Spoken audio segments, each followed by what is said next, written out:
Yo, what's up, everyone? Welcome to Knowledge and Relationships late night stream with your boy M3.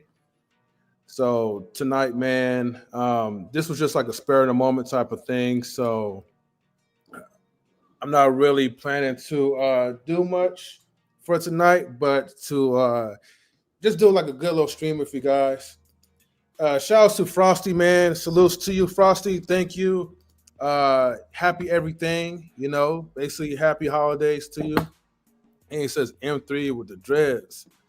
Actually, man, like it looked like it's dreads though, but in actuality, it's actually like my natural, like my true natural hair texture. So it's it's kind of like in a small little fro, but it just have a whole bunch of curls to it. So almost like a Jerry curl, but not quite. But salute to Frosty, man. Thank you for tuning in. So today, man, it's gonna be a little different. So what I am planning to do, okay, because I do I have this IG and I wanna actually type it in real quick because I'm gonna type in a banner so I could actually display it because my IG is um is called Talent Art Studios. So I have Talent Art Studios and salutes to you, Go Face. Like, thank you, happy holidays to you. So my IG is Talent Art Studio because I do like photography on the side. So part of it is just like I just want to kind of like showcase like the work that I do, and I'm about to type in right now Talent Arts Studios. Okay. So I'm gonna leave this up here real quick for you guys, right? So if you guys want to follow me and see like my photography, just follow my IG page, Talon underscore arts underscore studios. What is my plans for 2025? My plans, man, for 2025, man, is pretty much to continue streaming, man, and be with you guys. Um, Also, my other plans is, I want to make sure that I get my photography thing out, business going. That I'm doing the best I can to promote that. As a matter of fact, let me go to my photography page right now, so to speak. Um, I gotta see how I'm gonna find this. Oh, let me go to the search.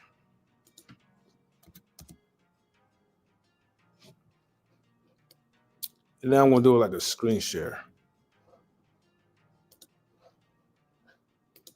But tell me, like in the comments in the chat, man, let me know what's your plans, man. What you guys are planning to do, and also too, let me ask you guys this: are you guys able to hear the music? I feel like it's so low I could barely hear it on my end, but it might be loud according to you guys. So let me know if the music's fine. Let me know if I need to turn it up a little bit. In the meantime, I'm gonna do a screen share. I want to show you guys like my little business. I don't want nothing. Now I hear you though. Sometimes, man, like um, don't really need to ask for much. Okay, you can hear it. All right, cool, cool. I just want to make sure. All right, I'm going to expand the screen a little bit. Let me see. There we go. All right, so this is Talent Art Studios.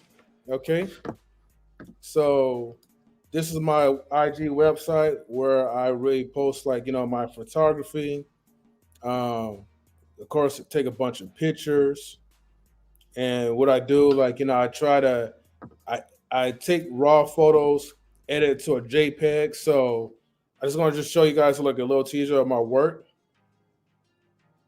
Of course, like if you click on the image, you get to like, check out the slides, see some of the stuff that I do. You feel me? And as a matter of fact, let me make sure I go to the YouTube side real quick. You feel me? Okay.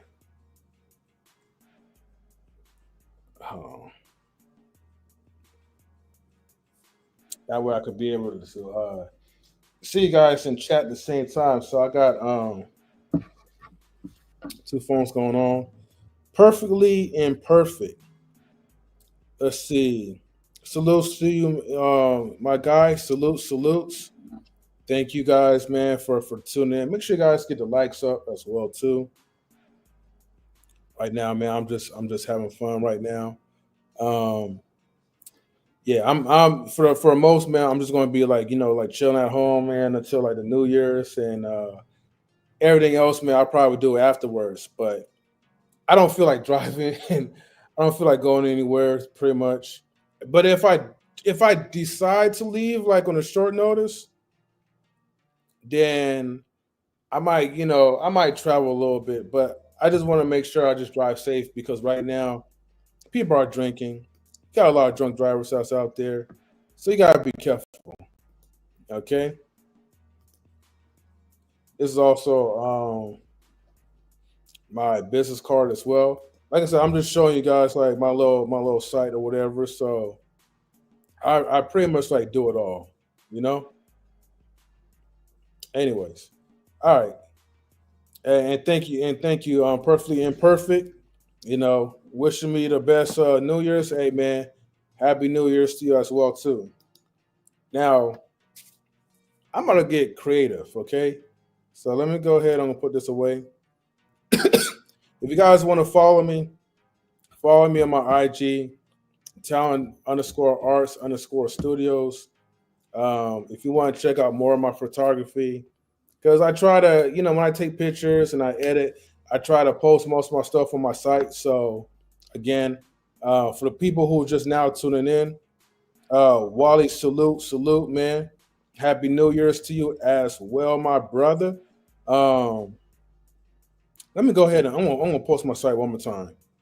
So again, man, like if you guys have not, man, hey, check out talent_arts_studios, talent art studios. What up, Quentin? Salutes to you, Grizz. Support Access Entertainment.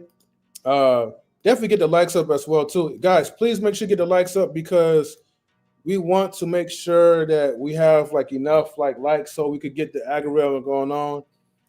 Shout outs to people who are tuning in to the Instagram. Shouts to Miss Red. Thank you for tuning in. Look like somebody want to send me a message. So 1 second, right? Oh yeah, okay. We got Frosty in the building. So let me go ahead and accept Frosty. Okay.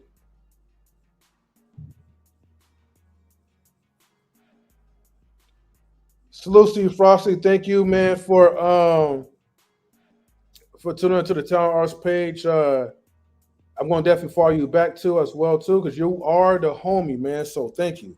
I appreciate the follow. Hope you are good, Wally Peace, bro. Yep. No, I recognize you right away. Uh, sorry, I recognize you right away, bro. So yeah, I got you though, Frosty. All right, cool. So let me go back to the YouTube side. All right, so this is what you guys want to see me do, right? Because now since we got a lot of people that's watching, right, a good amount, you're gonna see me firsthand of how I edit my photos. Okay, so let's go do a screen share. Okay, we're gonna stop the screen real quick, and fellas, like I'll drop the link in a minute, but I want you guys to see what I do for a minute. So let's go to. Can I go to window? Okay, I could go to the window tab, but if I open, I'm gonna have to do to share the entire screen, I guess. Oh no, I could no, actually I could do the window thing. Okay, cool. let's go ahead. We're gonna share the screen, okay? Courtesy of one of my friends. So I went to like Kansas City and I did like a photo shoot. Deja has a friend who is very beautiful and is very skillful and talented in her own way. She actually crafts. She actually makes dominoes, custom made dominoes, and it's like out of this glass type of material. She also makes coasters as well too. And I have a couple of pictures, but for now, I'm going to do a screen share and I'm going to show this off because right now I'm utilizing Lightroom Classic, and you're going to watch me firsthand. Okay, edit my photos. This is how I get my photos edited. This is how I get it done. I mess around with the colors. I give like a unique feel to it. I do a lot of cropping as well too. And when I do that, right, that's when I upload it into like my talent art studio page. So if you look under here, right, I still have it posted my IG talent underscore arts underscore studios. So if you guys have not followed me yet, definitely follow my second Instagram page because that is where you will see a lot of photos that's been uploaded. Okay, so without further ado, right, we'll go to Lightroom Classic.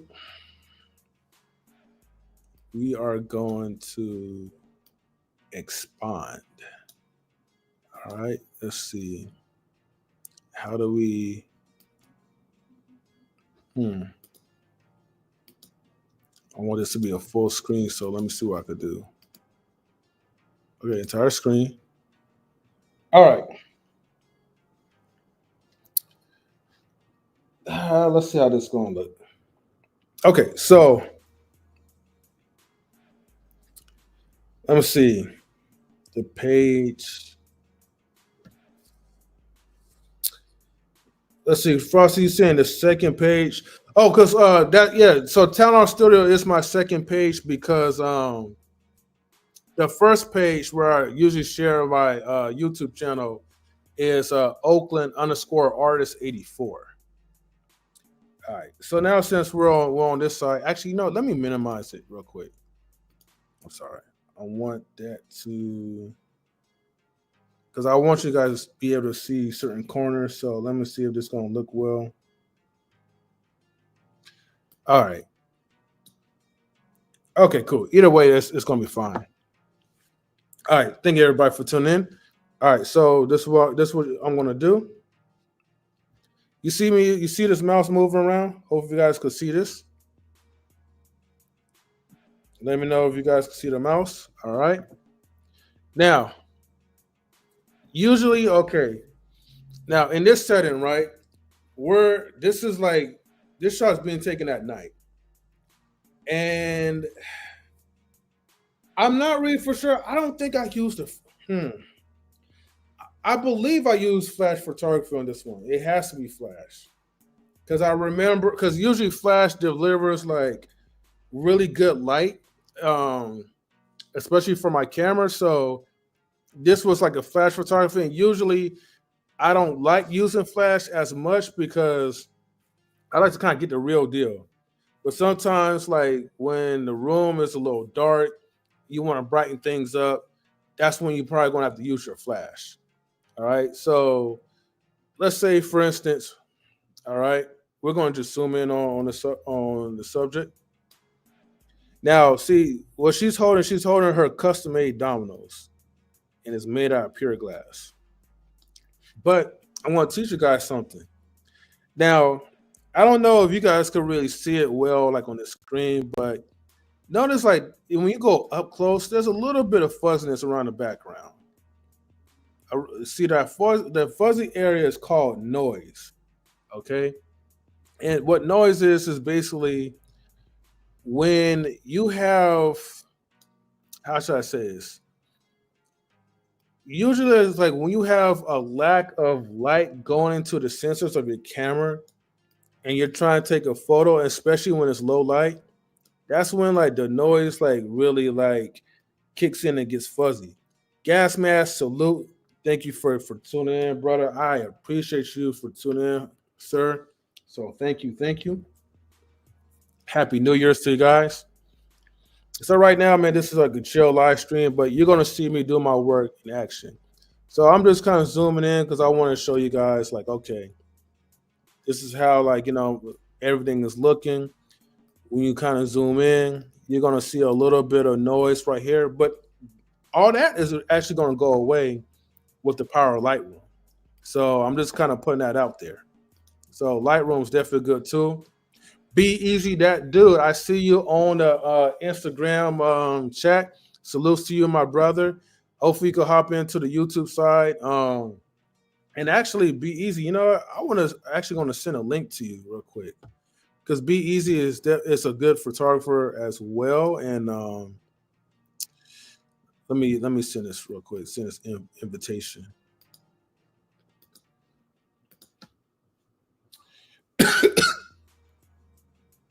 One second, y'all.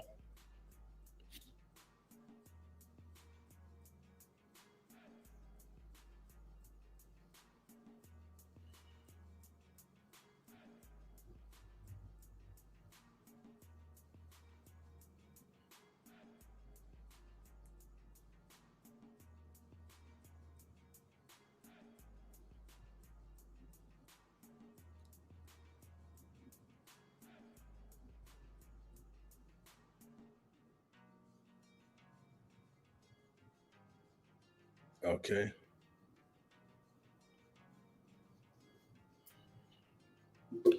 Hopefully, we'll get B-Eazy up in the stream.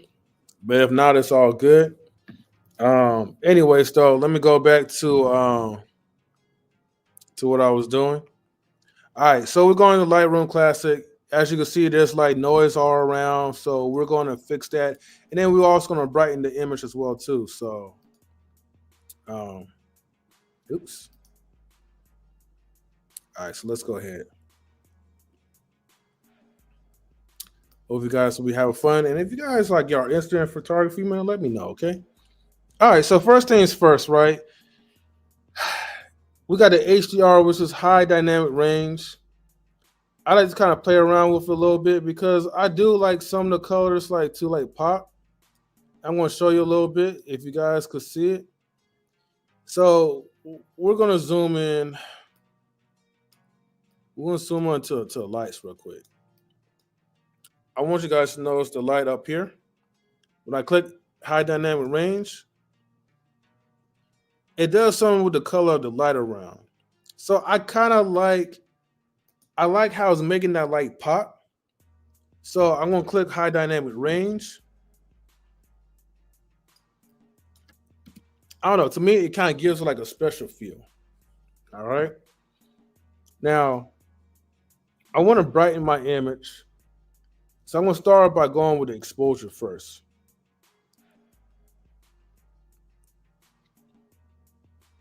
So I'm bringing more light into my photo. And then I go to highlights. I usually turn my highlights all the way down. Okay. Because like it gives like a fair balance to it. Now, when you look at the subject, you're like, okay, like, all right, this looks pretty good. Maybe I probably brighten a little bit too much, but that's okay. So I go to blacks, right? But I put like a little bit to it. I don't put like a whole lot unless if it's necessary. You do have shadows. Shadows help brighten it up, like certain spots are highlighted. By tone down the shadow, you see like her curls. You won't be able to see the details of her curls, but if you bring it up a little bit, you'll see the curls. But you don't want your photo, your overall photo, to be faded, right? So let's say if I keep the shadows up, but let me tone down the blacks a little bit.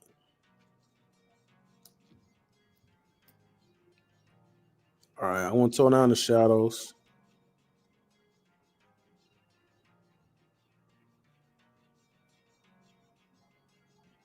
All right. All right, that should do. All right, what else should I do? All right, so I'm looking at her hat. Her hat seems like pretty good. But let's say vibrance, right? Let's say like I want the colors around to kind of pop a little bit. Now, I'll take the vibrance, but I won't go all the way up. See, notice how the red is starting to show a little bit more? Let's take it down to like to 15. Now, if you take the saturation, in this image, I don't think saturation is necessary, but or maybe so. Hmm. Okay. I won't put the saturation on 5. Now we're gonna zoom into our image. Oh shoot. We went too far.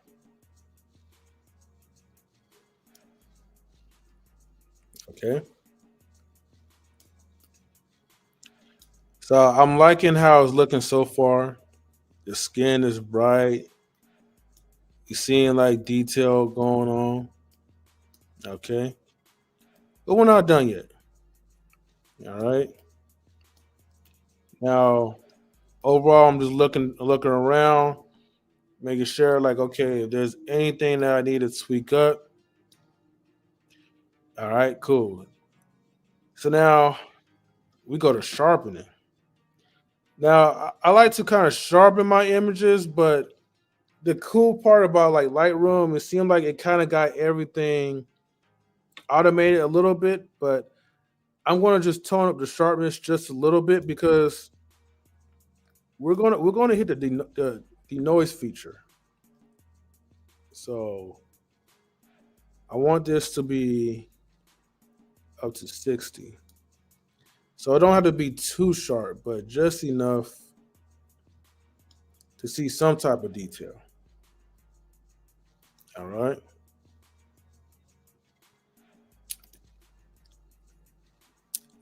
What's up? What's up, Grandma Cynthia 666 666? Salutes. How you doing? Sorry, I didn't see like the message until now because I'm doing my Lightroom editing using well, it's not Photoshop, but it's Lightroom Classic.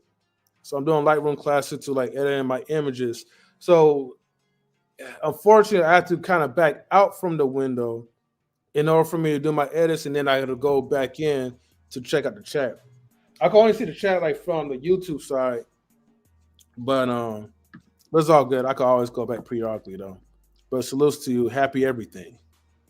All right. So actually, you know what? Let me see if I could do this real quick. I'm going to have to minimize the screen if it will allow me to. Yo, this look kind of. Hold on for 1 second, y'all.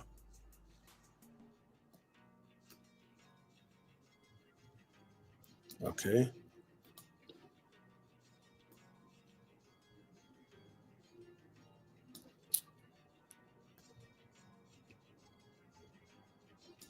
Okay. It's only so much I could only do. Let me see.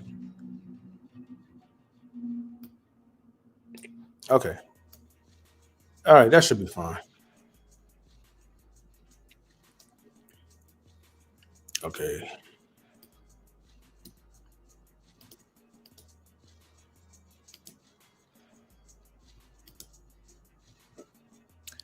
Okay. Cool. I could do that. Um. All right. Let's see what else can I figure out. Let me see. Hmm.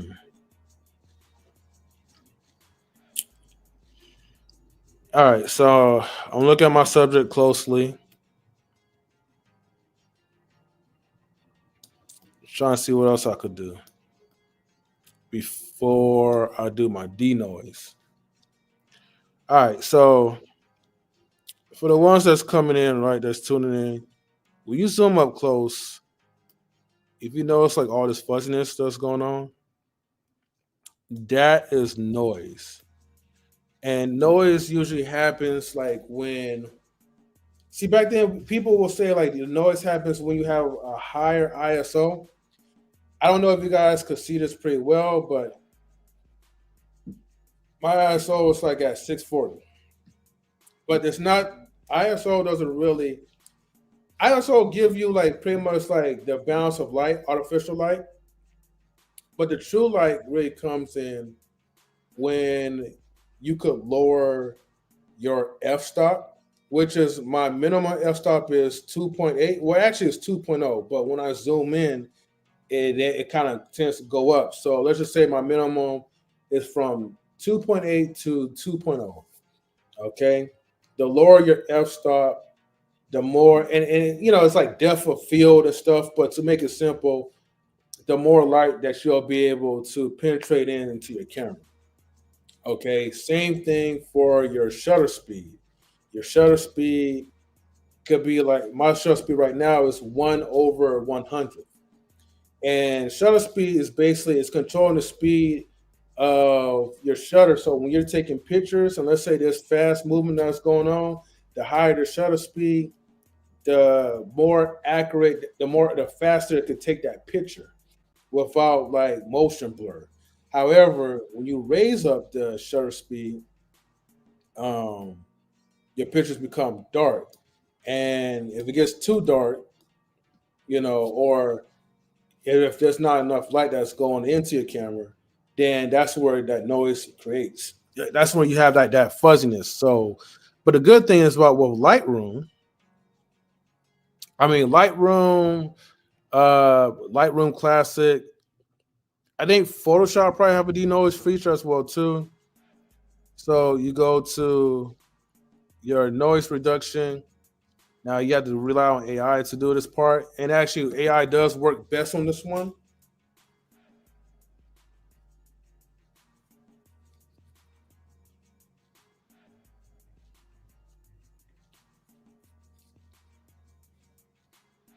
Okay, so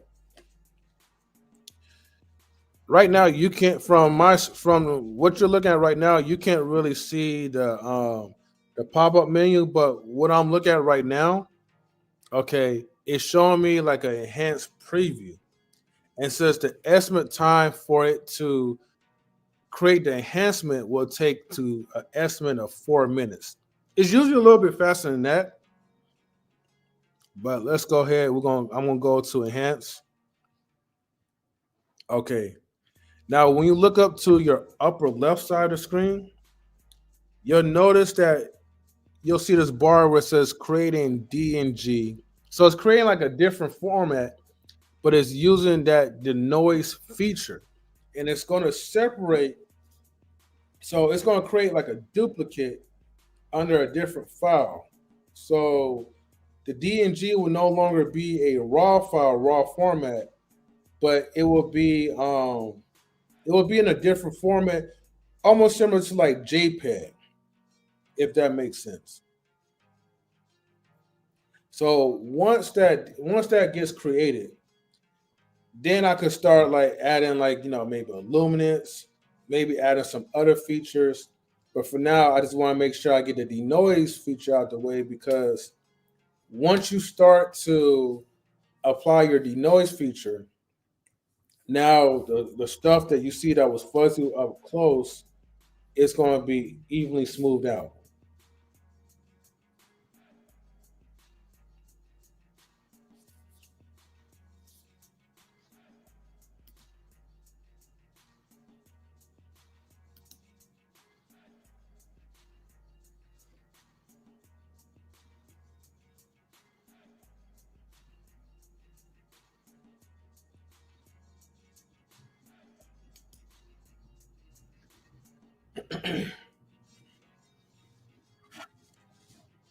So for now, folks, man, let me know in the comments, man, how you guys are doing.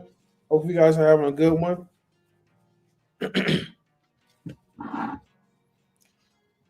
Okay.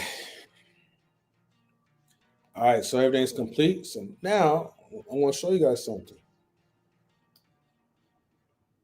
All right, it's gonna be a little bit choppy, but I don't know. We'll go to the zoom in feature.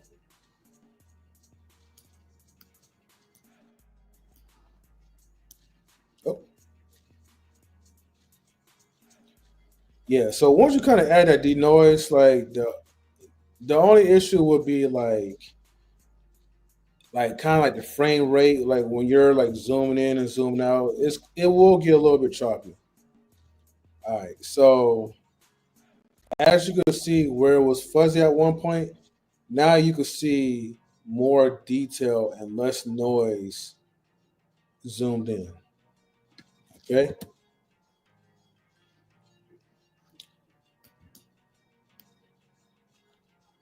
so like even like okay, hold on, let me zoom in real quick. See how like it's less noisy now? All right, so now I take the luminance up. I try to bring it to like 15 or 20. Don't have to be too serious. See, look at that.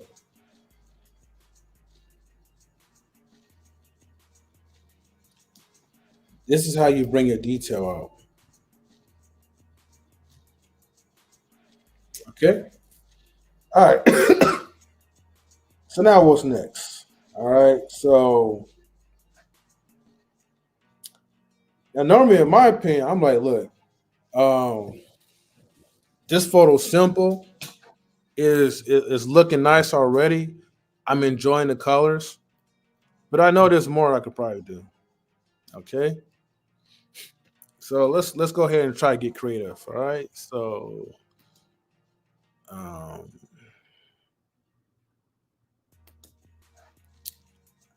all right. Let's see. What can we add here?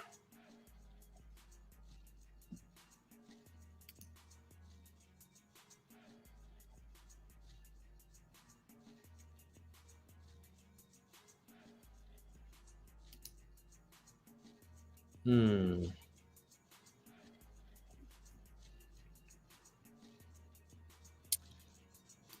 Photoshop usually have now when you take your stuff to Photoshop, Photoshop usually has like a lot of presets, but I'm trying to remember. Oh, you know what? I think my presets tab is right here.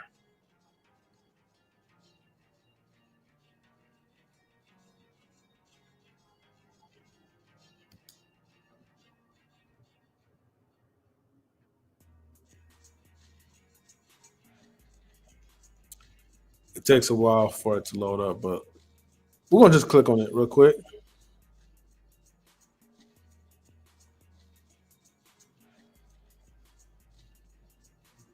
Oh, okay.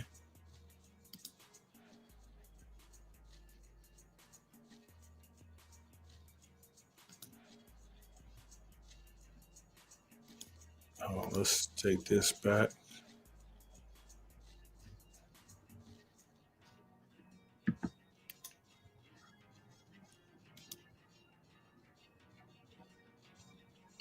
Oh, we don't need that mask anymore.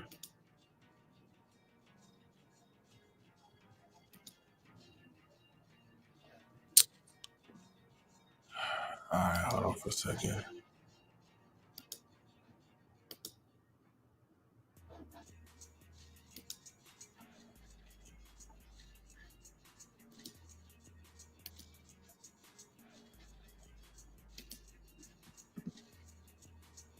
All right, let's see.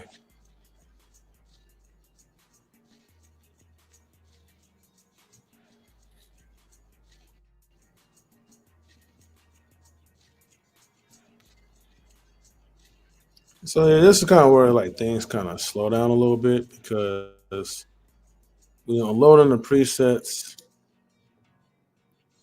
you don't really know what to expect,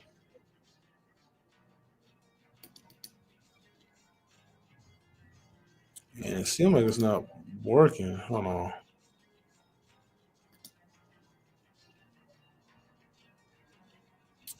Seems like the only one that's working is this one. What's up with that? All right, let's go to color.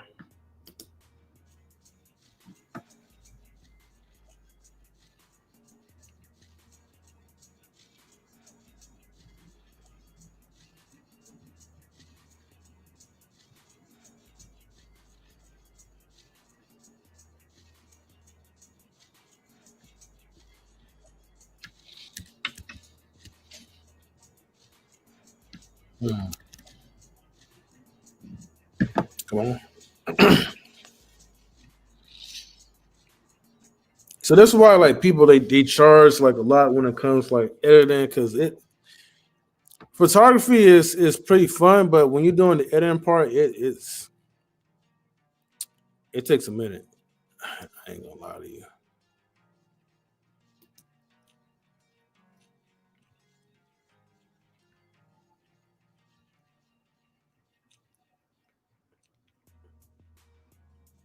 Mm.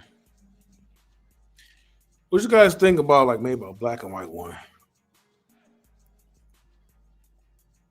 This is a high contrast.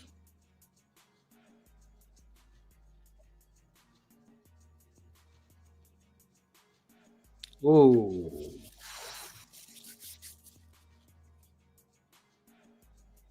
I like this one.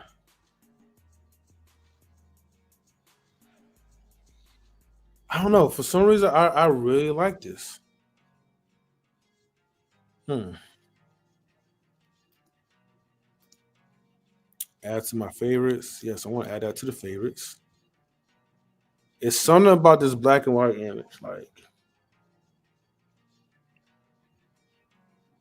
it's just making stuff stand out. I this might be my first. This gonna probably be my first black and white image that I'm gonna probably upload. But let me see.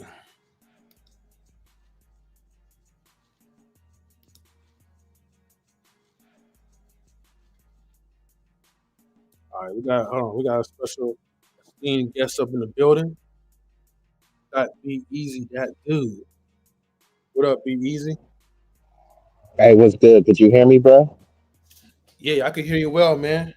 How you doing, bro? Oh yeah, pretty good. I'm just out and about, so kind of ooving and dooving. But I seen you was, sent the link, so I want to tap in with you.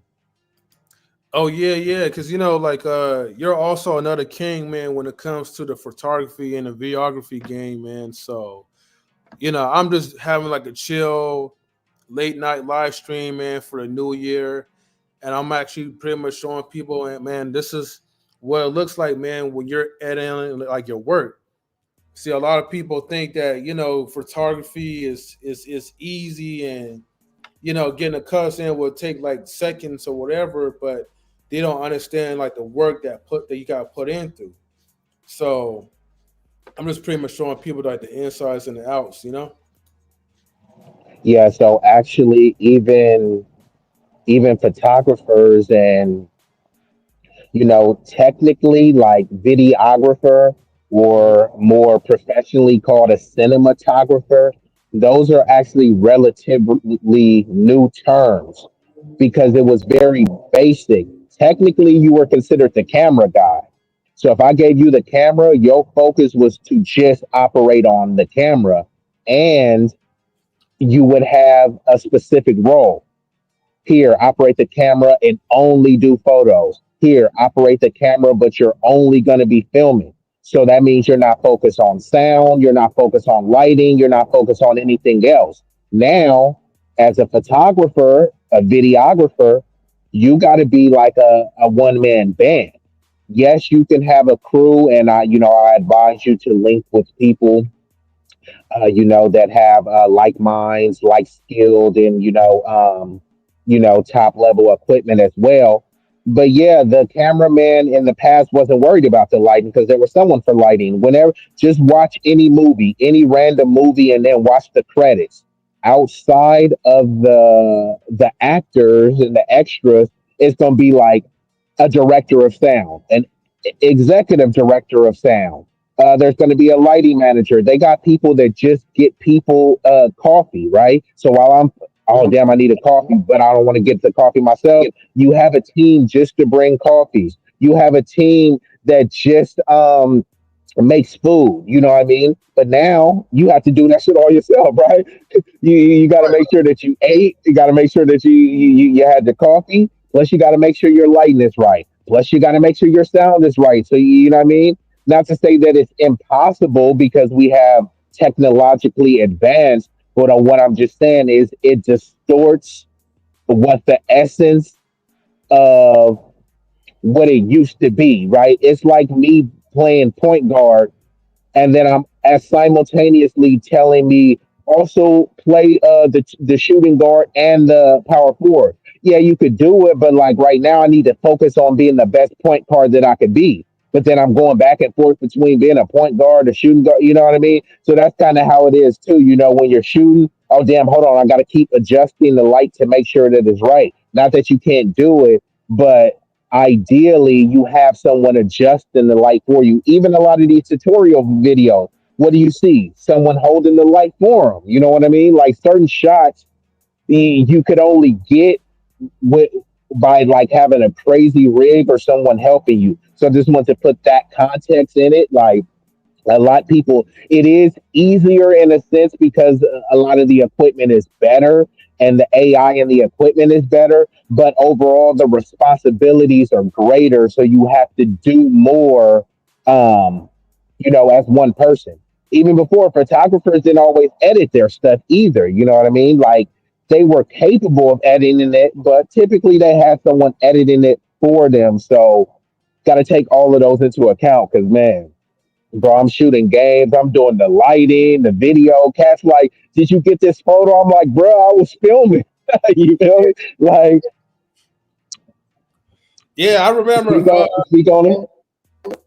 Yeah, I remember when I went out to Kansas City, and shout outs to Deja because she definitely had a great event where I felt like, man, I left Wakanda after leaving Kansas City, man, around with so many beautiful, talented black folks. But Oh damn, man, you got to take me out there, then, girl. gotta set, gotta set something up. You feel me? right, right. Hey man, when I save with some money, man, I'm gonna definitely go out there like in the spring, man. I thought I was gonna have some stacked up, but man, life was like nope, bills like nope. You know what I mean? So it's gonna be a minute, but definitely, because bro, like, and I'm gonna show you like a couple of videos. I mean, sorry, pictures too, but uh, the point where I was gonna make with the story was that she was hoping I was going to be able to take photos and do videos at the same time, and I'm like, nah, man, like I could only do one or other at the time. I mean, yes, I could pull out my cell phone, but I want to be more focused on capturing the moments like as quick as possible. That's what I'm saying. Like there is a way that you can do both, but what I'm trying to say is like how I was bringing up the point guard analogy, right? If I'm trying to be the best point guard, I need to be able to shoot the ball, distribute, get into the paint. Like you kind of Right. taking that away from me if you also asking me to post people up and do all this. Like yeah, I can do that, but then I'm gonna get burnt out. You know what I mean? So same thing with the video, right? Like you got to do different adjustments. You got to do certain stuff and if I'm trying to focus on that, I'm gonna miss that one shot in the moment. You feel me? Like, sometimes you only get that one shot, you know what I mean? And let's be honest, you've got to take a few shots because it's gonna be three of them where it's like, ah, damn, this was almost there, but it's hella blurry, right? And then it's Yeah, gonna be that one where it's like, oh, this was the one. So, bruh, you got to be on it. So it's like if I'm going back and forth, oh damn, did I get the video right? Like I said, you could do it, but like what I'm saying is it's extremely difficult, and a lot of people don't appreciate it, and you are more prone to having more mistakes then, or missing certain stuff. You know?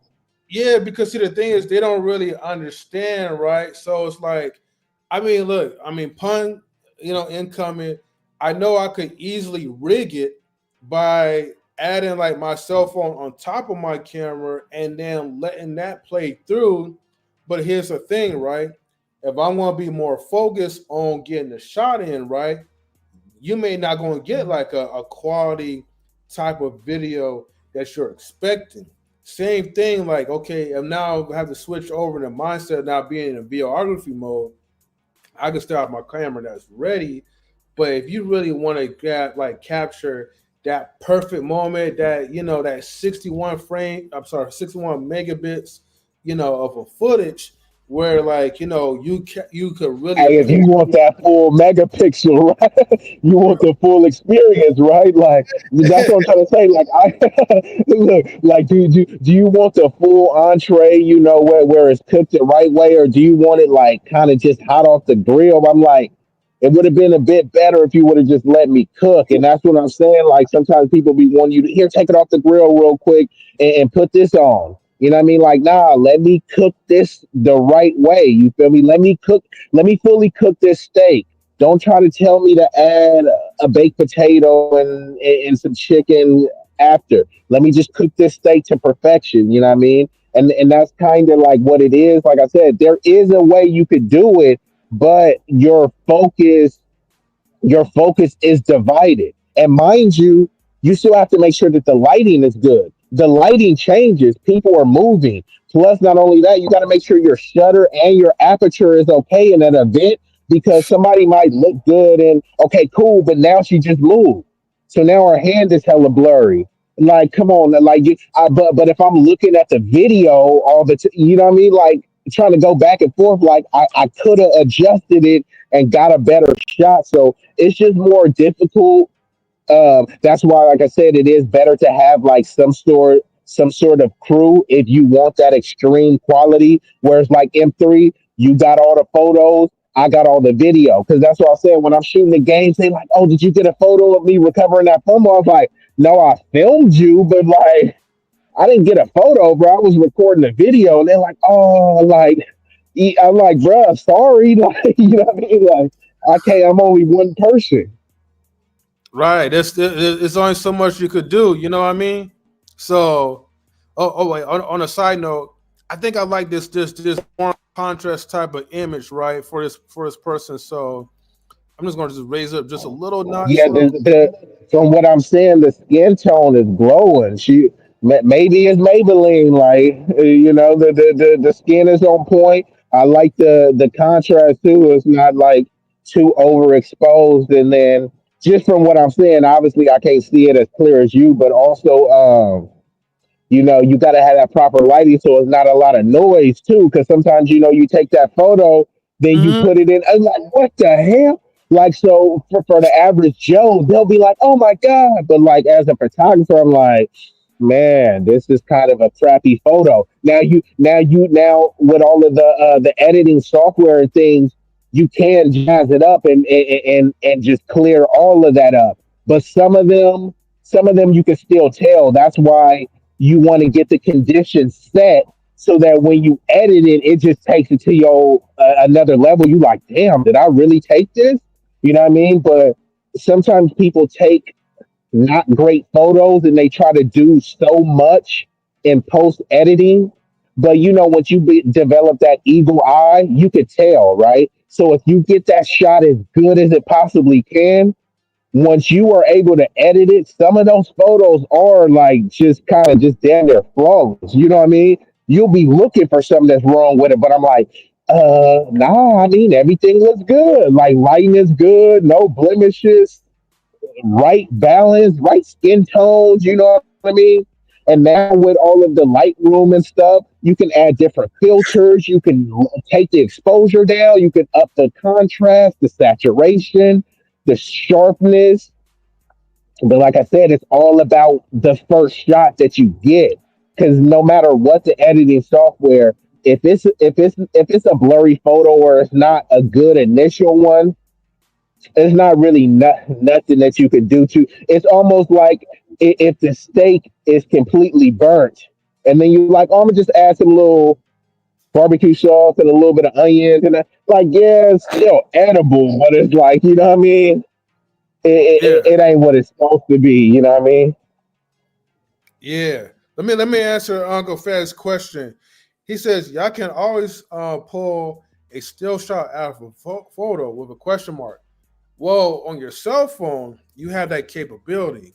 But when you're using a professional camera, so far my camera does not. So far, I don't think my camera has that feature where it Yeah, will some allow. cameras have it. Some cameras have that feature. Mhm. Also, like if you take, because I know your camera shoots 8K as well as 4K. So Yeah. You could also take it out of the video, a still shot of out of the video. But sometimes it has to be extremely precise with the frame. Otherwise, like I said, you'll get some out of focus parts. Like the face may be super clear, but you'll see a Yeah, little motion blur in the arm. You know what I mean? But some yeah, of them you could precisely pull straight from the film, but it's not recommended because, like you said, as good as it will be, is not once it's compared to you with the right lighting, right setting, getting that full 61 MP.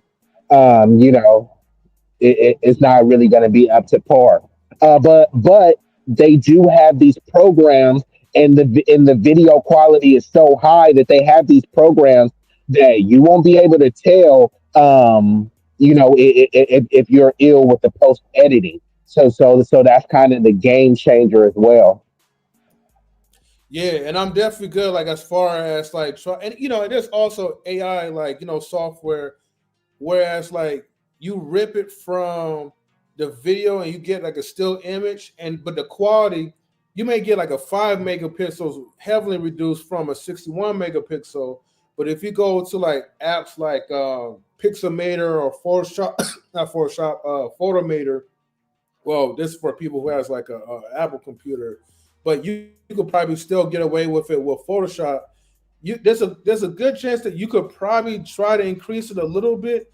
You're not gonna get that perfect 61 megapixels, but you're gonna get something out of it.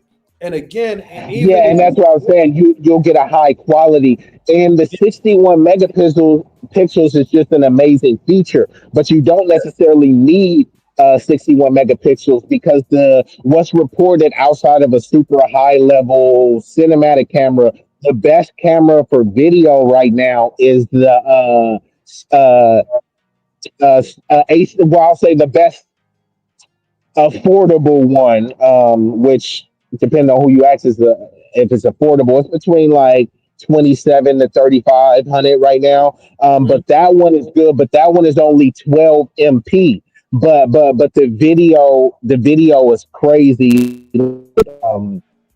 Like I think it slightly outperforms yours in the video, but like in terms of a versatile camera, your camera is more versatile. But this one is specifically for video. The Sony A7S III, the FX3, and the FX6.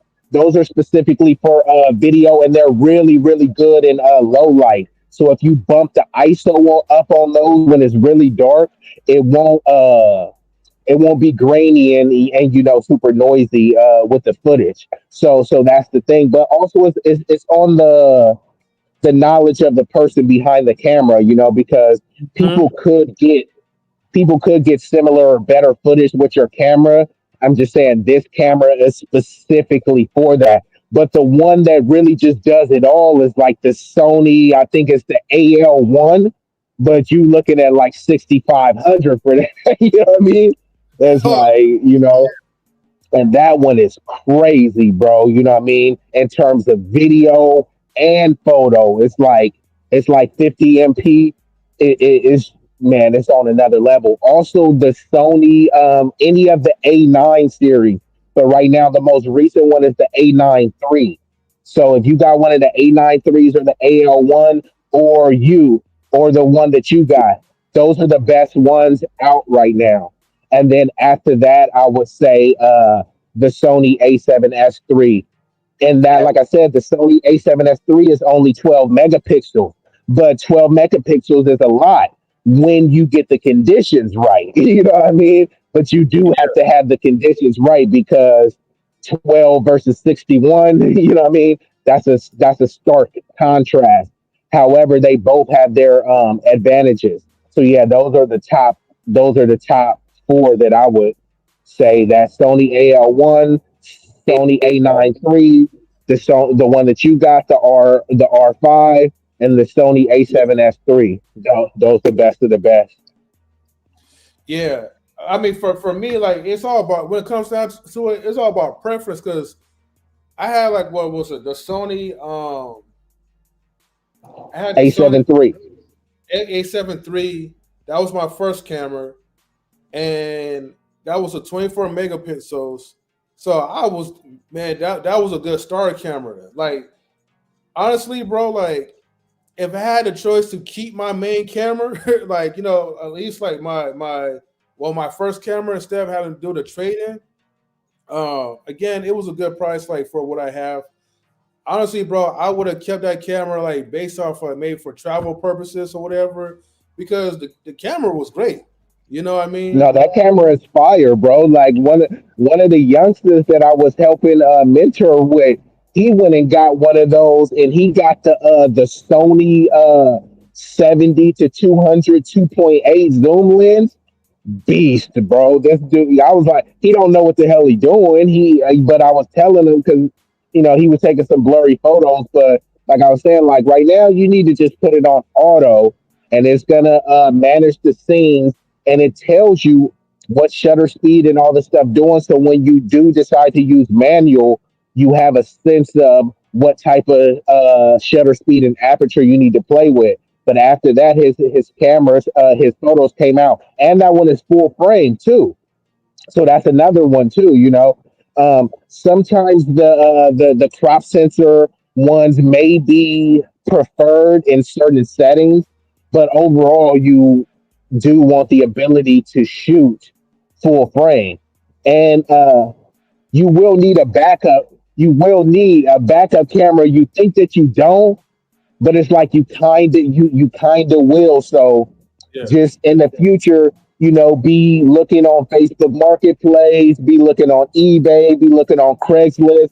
Don't overpay, because then if you be like, hold on, instead of paying for this, I can just get a new lens. So sometimes it may not make sense, to get it. Like if you overpay, because something like, let's say someone, oh, I spent $1,000 for my backup camera. I was like, you could have got a couple better lenses with that, versus if you see like a backup camera for like $500, $400. Okay, now we talking. You know what I mean? Like, and like I said, it don't even have to be the newest one. You don't got to get the A7 III. You can just get one lower than that. Like right now, I got the A6500. And then like every time I was like, okay, look, I can get a different one. But then when I look, I'm like, hold on, the specs ain't that much better. Or I could tweak it to get a better output. You know what I mean? So and now I also have my phone too. My phone shoots 8K. My phone has 200 megapixels, bro. yeah. That's So Galaxy one, right? yeah, so it's like, you could shoot it in 12 megapixels, 50 megapixels, or 200 megapixel, 8K footage. The zoom on there is cool. And now, since you can mount you can just get a hot shoe attachment and mount your camera on there. So I could be using it to get photos. And then also what I try to do too is like when I do a photo shoot, I'll take some with the camera, the Hmm. mirrorless, and some with the phone too. You know what I mean?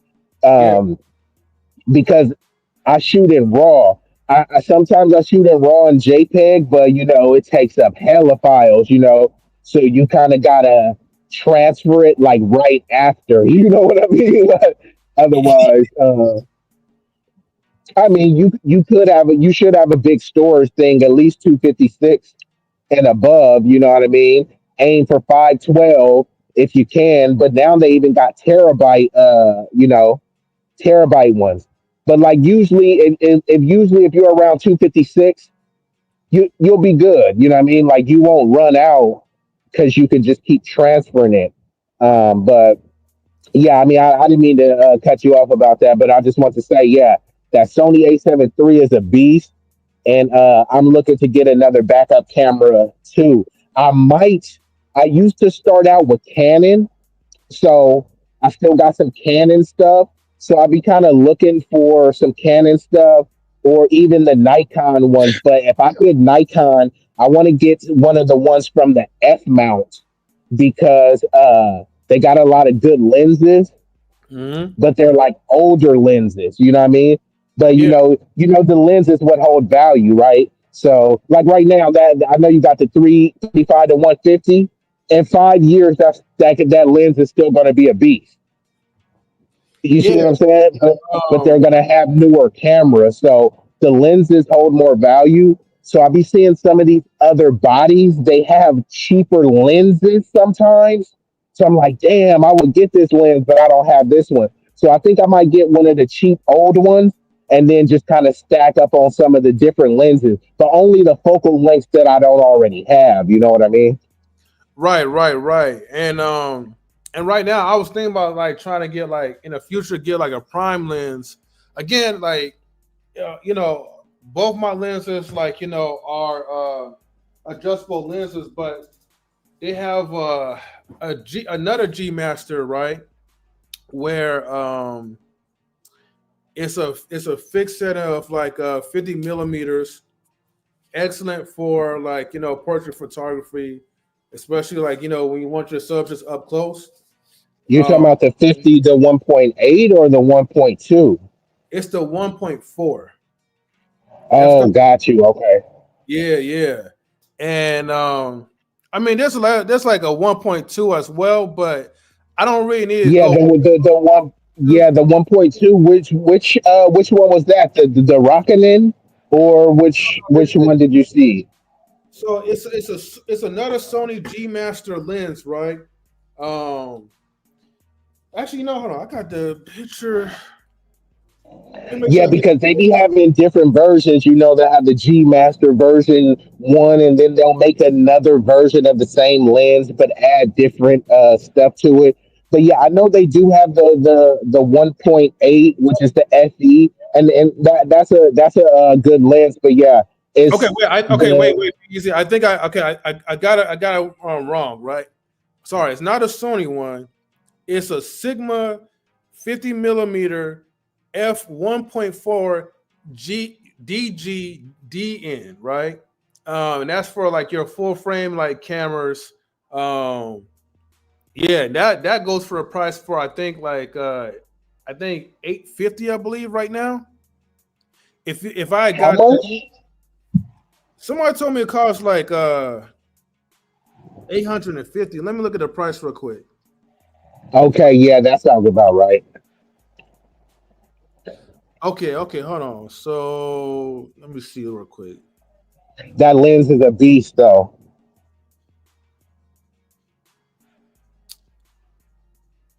Let me see. That's 850. Let me see. The center sharpness, they give it a score of a 9. Okay. But if I go for like the Sony 50 millimeter, same thing, right? F 1.4. The only difference is like see if you're getting something that is outside of Sony and you're trying to do I don't know if it's like continuous shooting or something. Like they reduced. I mean, I don't really do like a lot of continuous shooting anyway, so it doesn't really matter to me. But if you want something that has a little bit more quality to it, as so they say, then the Sony millimeter f 1.4 GM G Master lens that will go up to like 1300. And to be honest with you, in my personal opinion, I would rather just go with the Sigma because it's pretty much the same thing, and it's a prime lens. And Yeah, Sigma, it's one of those things when you already like, let's say, man, you love muscle cars, right? mhm. And you got a Hellcat. You Yeah, know what I mean? And then it's like you have the opportunity to get a Hellcat or to get a Demon. You know what I mean? A V8 or a V12. You already smoking people in a V8. Do you really need the V12? Plus, let's be honest, unless you go into the racetrack, when are you going to be getting to drive 120 and shit like that? You're not. So you got this car that could go 200 miles per hour, but you're driving it at 65 all the time. Plus, the gas will go into it. So if you do the correlation to this thing, like sometimes you spend 1,500 for a lens, and then how many times do you shoot it? Like a handful of times a year. Not to say that you wouldn't shoot it more than that, but I'm saying sometimes people do. They try to get the best of the best, But I'm like, with that same 1300, you can get that one lens for 850, and then use the rest of the money to get a couple other used lenses. You know what I mean? So it's like you got a new one and you got some new lenses. So that just makes it more practical. And side by side, that Sony one will typically be better simply because they try to make it to be paired with the native Sony camera body. But those other ones, in some regards, some of those Sigmas and Tamrons is actually better than the Sonys. You know what I mean? But it's just Sony. They want to have it's their product, right? So they want to have the competitive edge.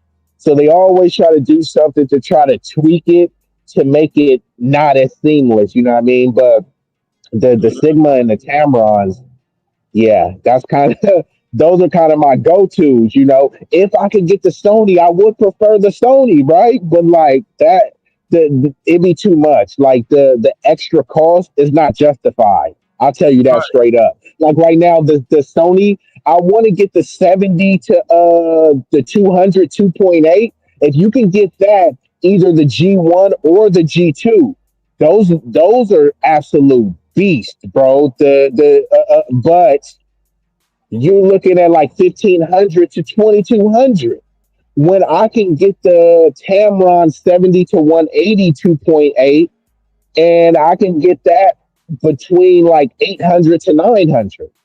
Like you know what I'm saying? Like, and like you said, it's like basically the same thing in terms of the focal length. So that's what I'm looking for. Okay, okay, that's what's up, man. Yeah, I mean, sure. I mean, like I said, I mean, for me, I just gotta take it like a step at a time, man, and just focus on my budget. But I mean, in Hey, due time, that's what be killing it. Sometimes it'd be like to get a little ahead of the skis, right? You take a good photo or see something you like, oh, but like a lot of times, just wait.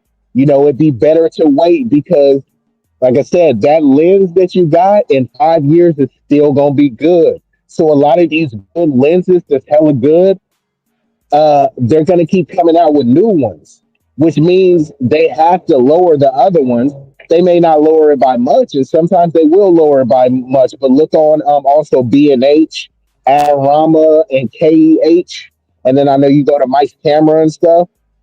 yeah. But you gotta just like regularly be looking, like randomly. Okay, look, because sometimes it will be super random, and then you'll find like a deal of a deal, but it was only for this time. Then sometimes you'll keep looking and like, damn, I can't find that deal. It's like, yeah, bro, you should have just got it when you had, you know what I mean? Like, so that's one of the things too. But yeah, look into that. I'll be definitely checking out the marketplace, eBay, and all this stuff because you can find some stuff, for like decent price. You know. Oh yeah, yeah, yeah, yeah, definitely, man. And honestly, man, like if I could find like a lens, right, that's like half the price of what they're selling right now, the manufacturers, man, I would definitely probably say able to try to get that. Like if I had the money for that, you know. So right now you could get one of the Sony 50 mils. They got the Sony 50 mil, the 1.8. You can get that one right now. I've seen on Facebook and eBay between $100 to $200, right? So 1.8. You if you just I think I know what you're talking about. It's the one that people was like, "Oh man, this is going to be good," but it's like super cheap. It's not weather sealed, but it's good for a starter, right? correct. Yeah, yeah. It's still about 250. I mean, if you get it from Sony, you might be paying 300, but like you can find it on the low end, $100. The average price I see is between 150 to 200 ish. The lens is definitely worth that. You know what I mean? And usually a lot of times because they have so many different ones, you can even, haggle with the price, hey, will you take this? You know what I mean? Sometimes people will take a lower amount, Mm-hmm. Just if you on a budget, hey, it's worth asking, man. If they say no, I can't go no lower than this, or the price is firm, then respect that. But if they say OBO, you know what that means, or best offer. That means that they're flexible on the price. So you might as well at least ask, will you take this? And they'll let you know. All right, that's cool. Or no, that's too low. Yeah, so so those are always the options too. They have people that are firm on the price and OBO. But yeah, you can get that 50 mil 1.8 to start. Also, if you're looking for a prime lens, 80 the 85 mil is a beast. The 85 mil 1.8. They even got a 90 mil 1.8 as well. Those are both Sony. The 90 mil one is a G Master. That one is a beast. But yeah, you can look into that. They also have another one that's good, but it will be cheaper. It will be the Viltrox. They got a Viltrox 85 mil, and I think it's a artisans, like seven artisans or something like that. So some of these are like lesser known brands, but they still put out quality lenses, and they'll be much cheaper. So it will be worth it for you to even get the lens, test it out. If you don't like it, like you would have got your money's worth. If you do like one shoot, one or two shoots, the lens will pay for itself.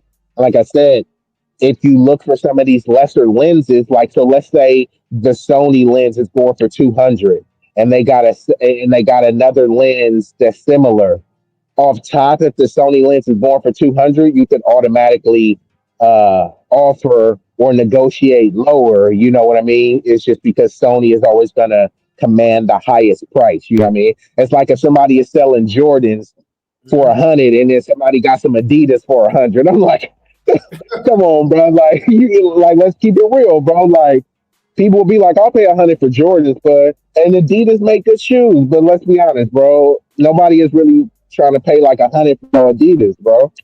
So, Okay, okay.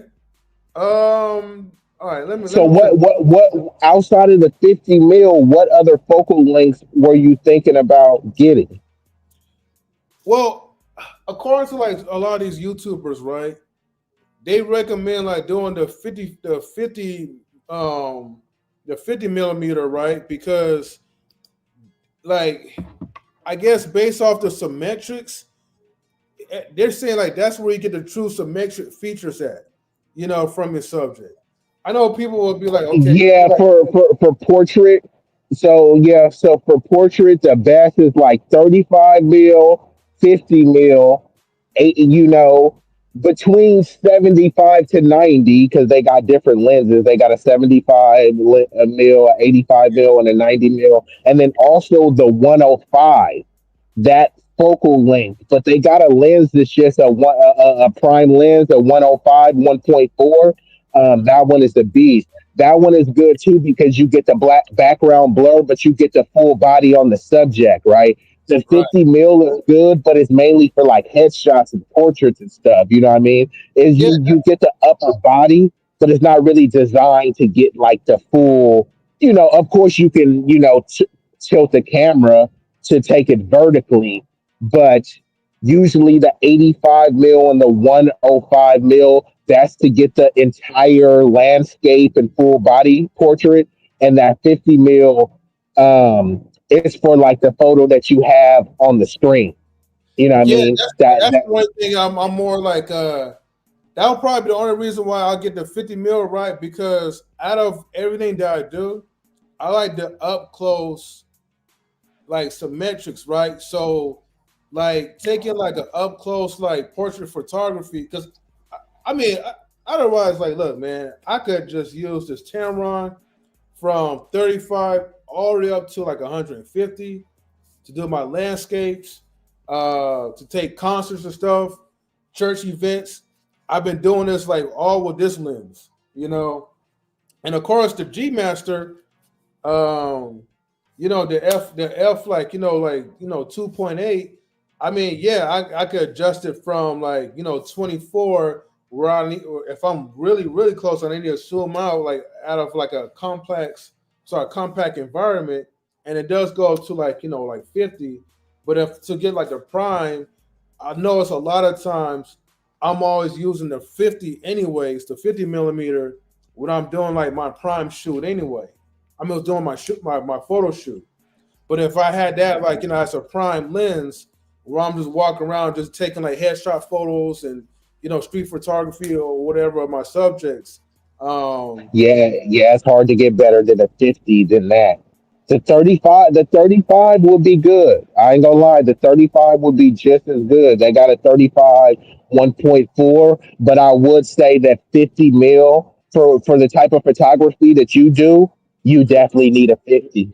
Like that's the primary focal length that you shoot at. And like you said, you do have the all-purpose lens that you can do from different focal lengths, but Mhm. at the same time, that 50 mil is dedicated towards taking portraits like that, right? So it's, you know what I mean. It's gonna have the edge simply in that regard, you know.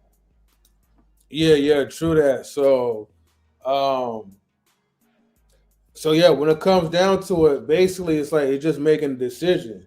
Like you said, like I mean, ideally, like of course, like we all would want like to like get the best that's offered. But however, to be realistic, I mean, like if I could afford to spend 250 or less, and again, this is like even though it doesn't have the weather seal, so meaning that okay, you're gonna have that plastic type of feeling, and most likely if it breaks, I mean, like okay, well, it's 250 versus 1,000 or 2,000 that you're spending. And I think on top of that, now I'm not for sure. Like, okay, so with that Sony one that we were just talking about, the one that could range from maybe 200 250, depending, and you're Yeah, getting the that. 50 mil 1.8. Yeah, the 1.8, right? My thing is now because that's a prime lens. That top, okay, the one that I have right now that's adjustable. So meaning that okay, if I'm shooting this like at 50 mil, right? Even though I could switch it from 24, go to 35, and switch to 50, right? And I know that other lens is cheaper. If I get that lens, would that still be better than what I'm holding right now? If I'm switched to a 50 mil to take my photography. Yes, in certain situations, because let's not. So the one that you have now Mhm. is fixed at 2.8 aperture, which is Right. extremely good and is really good in low light. Hmm. 1.8 versus 2.8, that's an extremely, you know, the difference between 3.5 and 2.8. So Right. what do you think the difference is between 1.8 and 2.8? It's a heck of a difference just simply alone in the quickness and the amount of light being allowed to be let in. So that's just only one aspect of it. And like I said, this one is a prime lens. It's primed to do exactly what you want it to do. That other lens is to just be able to be versatile, to says that, hey, I only got one lens today and I'm just using this, right? But it's not primed to be a portrait lens. You can take portraits with it, but it's not really primed to do that. You know what I mean? And then not only that, a lot of the stuff won't matter how cheap. So I got some weather seal lenses and some of them I don't, but I've only been in a few situations where that even mattered, right? So not all the situations will the weather sealing even matter, especially if you shoot predominantly indoors. And then it doesn't rain as much out here, but they do got equipment that you can still protect your equipment if it's not weather sealed. So I would still say that it would be worth it to get it simply because it fits mainly with the type of photography that you do. And like I said, 1.8 is going to be exponentially better in low light than 2.8. Not to say 2.8 is bad. I'm just only talking about the aperture in this regard. Not only that, you can get they probably got some other ones too. They got other other 50 mils too. Like you said, they got Sigma, but there's Viltrox. Most of the other 50s though, the ones that are super sharp are Mhm. manual. So that's the other thing too. They got some that's so sharp, but it's manual. And I don't know if you shoot a lot of manual, but you can get some lenses that are 50 mil that are cheaper and they're all manual. So you can get those to just play with that portrait setting and that focal length. But if you want the autofocus, full frame, adaptable, etc., $200 and below, that's not really bad for that. You know what I mean? So I'm just saying, just be on the lookout and consider it. But also, like I said, you can look for a cheaper lens. Like I said, they got Viltrox, Seven Artisans, Rockin'. They all make pretty good lenses. You know what I mean? Exponentially cheaper than Sony and Sigma. And what is the quality? Like, okay, if I get like a Photron, right? 50 mil type lens, and I don't know how much would that be. Like, I'm assuming it's going to be cheaper than 250, right? Yeah, the ones I've been seeing, yeah, it's about like $100 bucks. But that's what I'm saying. You kind of got to look simultaneously because if I see a Viltrox for $100 and then I happen to find a Sony for $100, I'm gonna go with the Sony. You know what I mean? But like I said, it's usually like a range. The average I see them go for is about $200. But I have seen people sell them for like 150, 120, you know what I mean? But it's kind of like at the time, like how you go on there, you see it, you think about it for 2 days, you be like, I'm gonna get that. And then you go back, it's like sold. I'm like, God damn it, you know what I mean? So that's what I'm saying. Like, if you see a price that's super solid and you got it right now and you're okay with that price, then go for it. If you see a price and it's like, this is a cool price, but it will probably go cheaper, then just wait. You know what I mean? Because they'll be available. You know what I mean? But if you like, no, I need this lens tonight because I'm doing a shoot and I need this specific one, then as long as you get a fair price, whatever you pay for it is whatever you pay for it. But if you like, you know what, I could wait a little bit using the 35 to 150, then just keep waiting because especially in the new year, they're gonna keep coming out with new lenses. And just like the new cars, right? You can't sell a 2025 Hellcat for the same price that you're selling the 2017 Hellcat. And the 2017 Hellcat is pretty good car. You know what I mean? So it's like, do you really need to pay for the newest G Master? Nah, just pay for the G Master, from two or 3 years ago. You know what I mean? So that's how I would do it. Unless you need the newest of the new, but most times you don't because Hmm. no matter how good your photo is, what do? You go in Photoshop, Lightroom, Yeah. whatever app to touch it up. So True. you're gonna have to touch it up anyways. Whether it's a Viltrox, you're gonna have to touch it up. Sigma, touch it up. Tamron, touch it up. So it doesn't really matter. All of those people that you see at those photo shoots, with those high levels, they take thousands of photos and use like one or two of them. You know what I mean? So just always keep that in mind because I remember I had a point where I had got hella equipment, but then it was like months before I had even did a shoot. Like they was just sitting there. And after those months went by, the equipment was going for cheaper. You know what I mean? Like it's still good equipment, but it's like it's cheaper now. You know what I mean? Like, damn, I could have just waited. So like I said, just always try to have some foresight. Like, oh yeah, man, I can get away with this lens for another 2 months, but oh damn, this lens is going for 100 or 200. Oh yeah, I gotta get this. You know what I mean? just because you might not get that and then also if you got to downsize, like, okay, I got some extra lenses that I don't need. Here, I'm gonna sell this lens so I can get a replacement lens. You know what I mean? Yeah, yeah, yeah. No, I hear you. So, yeah, I mean, I think overall, man, like, I'm satisfied with the lens I have. And here's the thing: if if I wasn't watching, like, Bro, that lens you have is a straight monster, bro.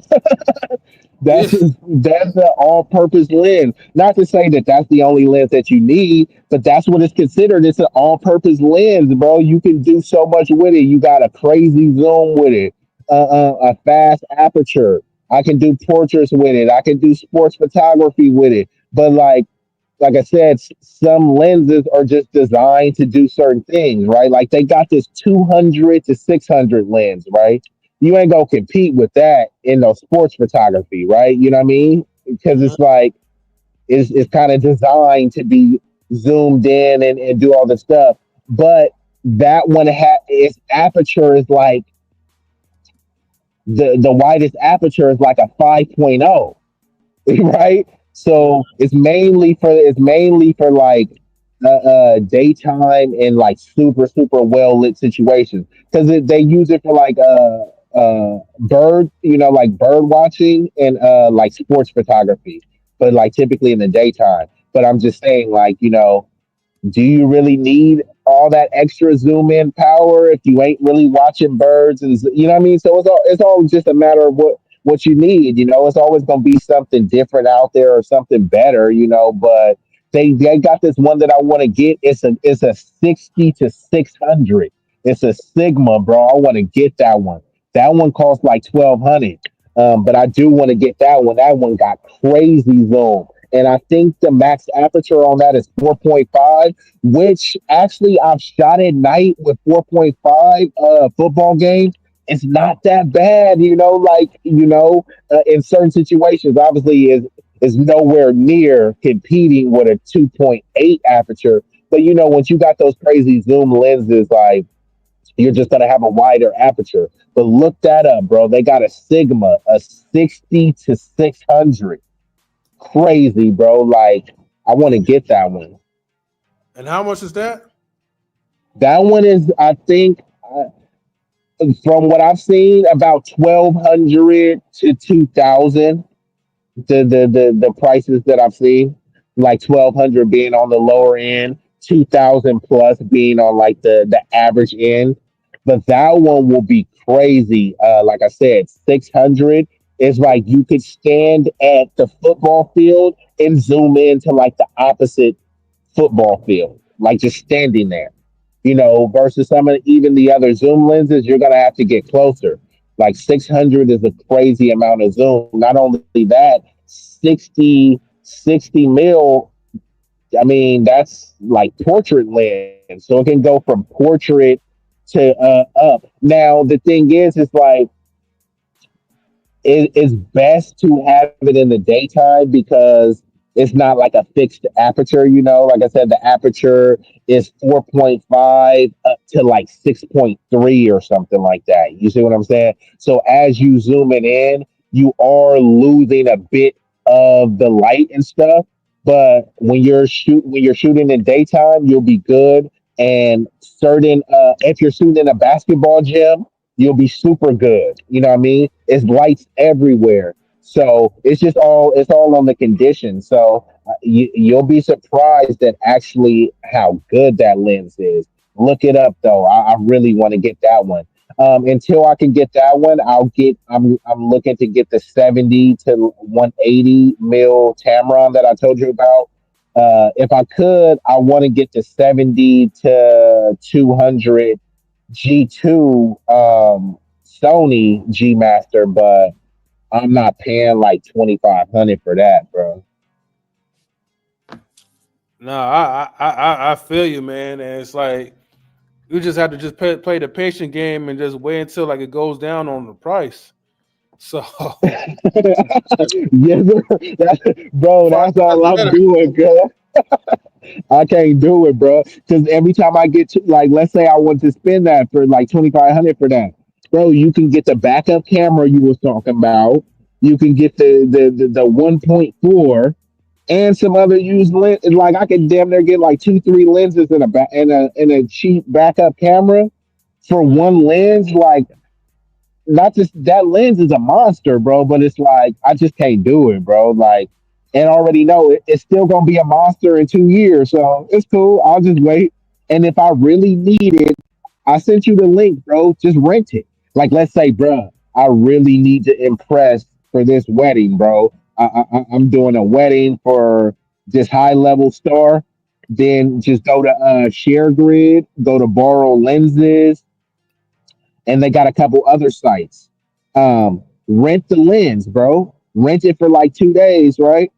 In 2 days, you can take thousands of pictures, and then you turn the lens back. It doesn't matter if you own the lens; you own the photos. You know, so that's always an option too, right? Mm-hmm. Yeah, yeah, that's true. Like, because at least like you'll get a chance to like have that experience like firsthand. So And you'll see like, do I even really like or want this lens? Right? It's getting that test run to be like, oh yeah, this one is way better. Because right now you're speculating. You like me too. I when I get it, I do extensive research. I compare it to what I have. Like it, if it's incrementally better than what I have, it's really no reason to switch. But if it's like blowing out, if it's like, oh yeah, what you have right now is not competing with this, then that's what I want. You know what I mean? I don't want something that's like neck and neck with what I have because there's no reason to change. You know what I mean? yeah, no, I feel you. You know, that was the same way like when I was thinking about getting ND filters, and I'm like thinking like, okay, man, I want to need that for light and all that stuff. And then I went to Mike's. They allowed me to test it out and try it out for a little bit. And I realized, man, like, and I saw the price of it, and I realized, like, man, I don't really need that shit, right? Um, Bro, a lot of that shit, like people like to make jokes and shit, but like get a lot of that shit from eBay, from Temu, from mhm, AliExpress, because this is the thing. If you get it from Temu and it's hella cheap and it don't work, mhm, it was so it I read all the reviews and then I make sure it's from an authorized seller. And then, I mean, not all the reviews, but I try to, and some of the stuff is pretty accurate. The one thing about Timu is that if you send it and it's not what you want, they have no issues with refunds. And what they do is you always got the option of them sending it back, or you can just say no, just return it in like basically credit. So let's say you spent $15 for it. Instead of them you waiting for them to send it back to your card and it takes like a week. Nah, just give me the $15 in Temu credit and then I'll just buy some other shit. Cause it's like hit and miss. I bought some shit where I was like, bro, this shit is so janky and cheap. And then I bought some shit like where I was like, oh damn, this is a pretty good deal. It's hit and miss. If you see something on there for 5, $10 or something, oh, like the lights. I got a those strobe lights for photography. I got one off there for $20. The thing is dope, bro. But like there's the other ones on Amazon going for like 100. I'm not saying they ain't worth 100, but if I could find one that may not be as good but it's comparable and it's $20, I'm gonna go yeah. with the $20. Like straight up. As long as you can find something that Remember, actually works for you, you know what I mean? remember we was talking about those lights that you had. How much did you say you paid for those lights on Amazon? 30? Yeah, it was like 30 something, $30 or something. That's what I'm saying. So you can buy the other lights, the small rigs, and the other one. Those lights you spending over 100. But don't the $30 ones work for you? Say again? I said the $30 ones work cool for you, right? Yeah, you know, and here's the thing. Even though I don't even use it as much, but when I need it for for clutch reasons, like, oh, it's gonna come through because here's the thing, right? Um, I know my flash like it works wonders, and I love it, right? On my Sony camera, if I really need it, but bro, I got so many options to play around with the light. I mean, I have like the ISO, I have my aperture, I have my shutter speed or whatever. And what I've also learned too, like I wish that like okay, when I did my first wedding photography, I wish I knew some of the stuff that I knew now because I would have done a lot of things differently and it probably would have been a little bit better knowing that okay, I could pretty much increase more light, excuse me, um and knowing the fact that my camera body right has already built-in image stabilization, and the Tamron camera also comes with its own self stabilizer as You well. mean the lens, right? Huh? You said the lens has stabilization too, right? Yeah, along with the camera body feature too. So like I narrowed down to my shot to like 1.50, and my shot came out clean. You know what I mean? The thing is, like a lot of times we got the misconception that higher ISO is going to give us that camera noise, but in actuality, right, when you have a low like a low aperture, and you have an increased like shutter speed, those are the things that's going to increase like the noise ultimately. You know what I mean? Because you're not bringing That's enough. why you making those adjustments, and that's what I'm saying. Like typically, you want the ISO low, but like I said, there's some conditions that calls for you to bump it up. Now you don't want to bump it up too high because noise is going to be noise. But they do have a lot of programs now that help with the denoising. Of course, you want to take the shot as noisy as possible, but yeah, it's like that's what I'm saying. So that's why you want a camera to be able to perform in those conditions. So that's why the camera you have, the Sony A7S III, is designed to perform in the low lights. The Sony A7S III, bro, with the video, you could bump the ISO up to like 12K, which is like unheard of, but that, is designed for those conditions, in low light and for you to be able to adjust. Hopefully you don't have to, but like that's what it's designed for. And that's also the measure of, of the sharpness too, could you zoom in? Is it gonna be crispy too? Because a lot of cats be like, "Oh, that's a good shot." I'm like, bro, you don't see the like you don't see the blur on the hands and all this stuff. Sometimes parts of the shot be good, but it's like through and through, is it good? And it's never really going to be truly perfect because you can always find a flaw, which is why people have to post edit. But you want to get it near flawless. You know what I mean? Right. Like Yeah. so, once you zoom in, somebody will say, "Oh, it's soft on this," but that's pretty sharp. You know what I mean? Like you can see slight softness on part of the cheek. You know what I mean?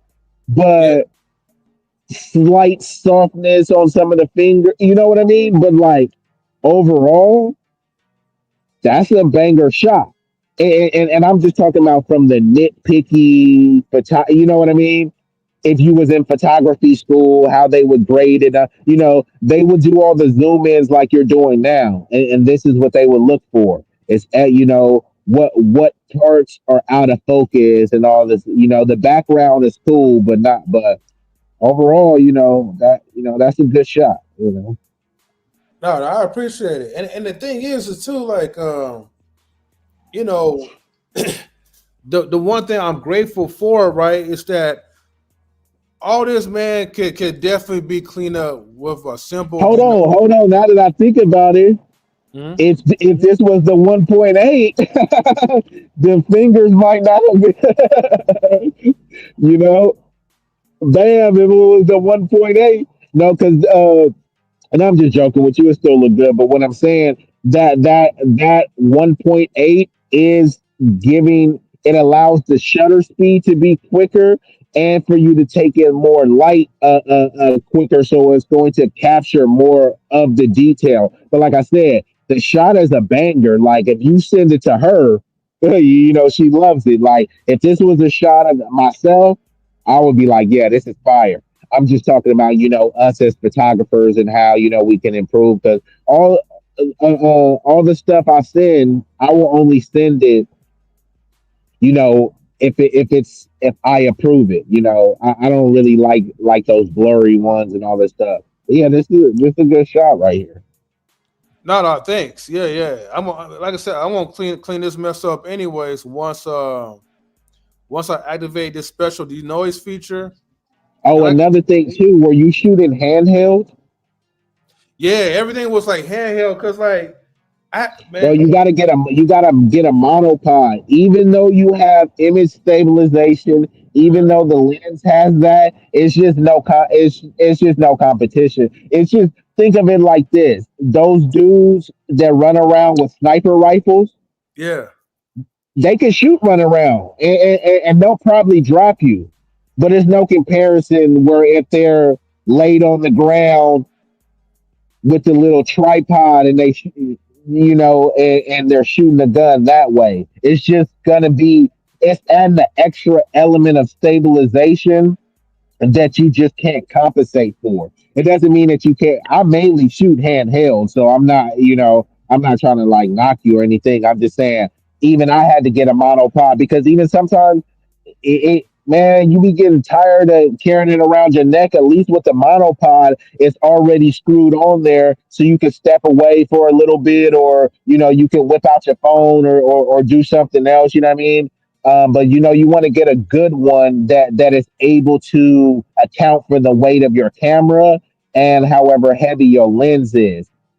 So they got, oh, you know, Manfrotto makes some good ones. I think Rockin' makes some, but you know, as long as you get one, you know, from a reputable company. But those are super good too. They'll make your shots come out even sharper than they are now.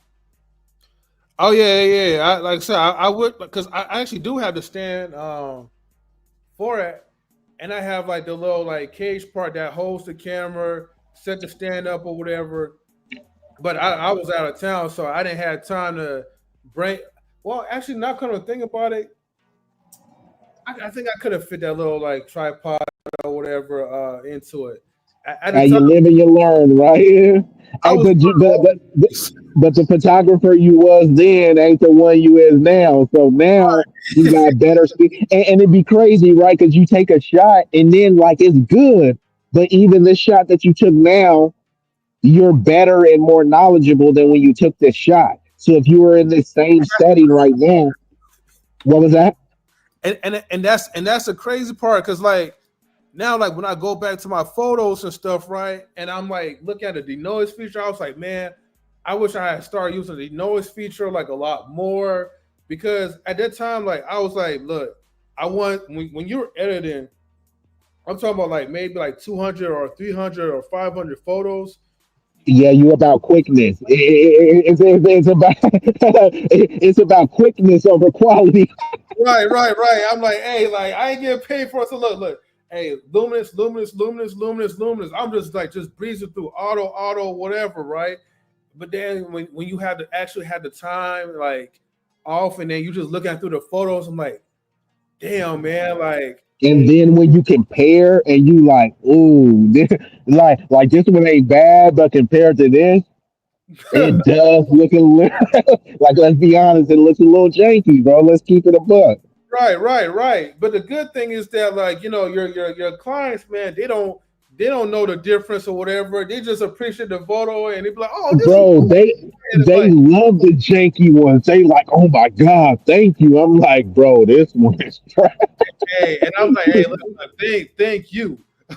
Yeah, exactly. Yeah. No, I'm thinking in my mind, you know, because like I said, bro, I had sent someone the photos, like you said, it was free. So usually I don't send out the photos. You know, when people like send me the raws, and you know, we sent the memes. But I was like, honestly, you know, I'm not gonna do nothing with these anyway. So I sent it, right, and I took some fire ones, but you know, it was some trash ones in there too. You know, with the blurry ones, you know how people be moving, or the conditions ain't right, and you got to manually adjust. No, no, yeah, Oh no. boy, Oh boy posted some of the blurry ones and was like, "Thank you so much, bro." I'm like, bro, Bro. yeah, like like I appreciate the salute, but like don't tag me in the blurry ones. Like I didn't even want you to post them. I just sent them so you can have them. You posted them and then bragging like photo create to be easy. Like, bro, don't do me like that, cuz. Yeah, because then you have somebody like me, I'm like looking, I'm like, damn, that's how be easy do it. I ain't gonna tell him. That's what I'm saying. Like, and then like, hey, imagine he like posted it like, book be easy for a shoot. Like, come on, bro, don't do me like that. That's why sometimes I be telling cats like, bro, you these are yours, but like just don't post them or don't tag me or something. Like if you it's your photo now, bro. Like I'm not putting my stamp on this because that's usually what, like I said, when those photographers they take thousands of photos, but they only use like three of them. It's Mhm. because there is a lot of bad ones in there. It's a lot of fire ones, but it's a lot of bad ones. They ain't gonna send you all of the bad ones, so you can be like, photo done by M3. You know what I mean? Yeah, yeah. You only gonna get the good ones from me though. I ain't even gonna send you like some like the fuzzy ones and stuff. Oh, you like it? Hey, too bad, man. Going in the trash. If I can't do nothing with it, you know. Bro, I actually be deleting it quick. Like if it's salvageable and it's bad, I'll leave it. But if I look at, I'm like blur. I'm like no. If it doesn't meet my standards, I just delete. I just try to minimize that by I just try to delete it quick. You feel like Yeah, uh, because for one, I'm not gonna do anything with it, and two, I don't want to really send you the a trashy photo. Like, what are you gonna do with it? But believe it or not, when you be sending people those whack photos, they seem to like love them. That's why I be trying to like stop sending them because they be like kind of tagging me and shit. I'm like, I was just trying to send you the photo because I was gonna delete it. I didn't expect you to tag it and post. You know. yeah. There was this one person, and I gotta let people know, right? Like this one person, woman, she sent me a picture of her, right? Now she already did the edits herself, and again, I had that photography eye.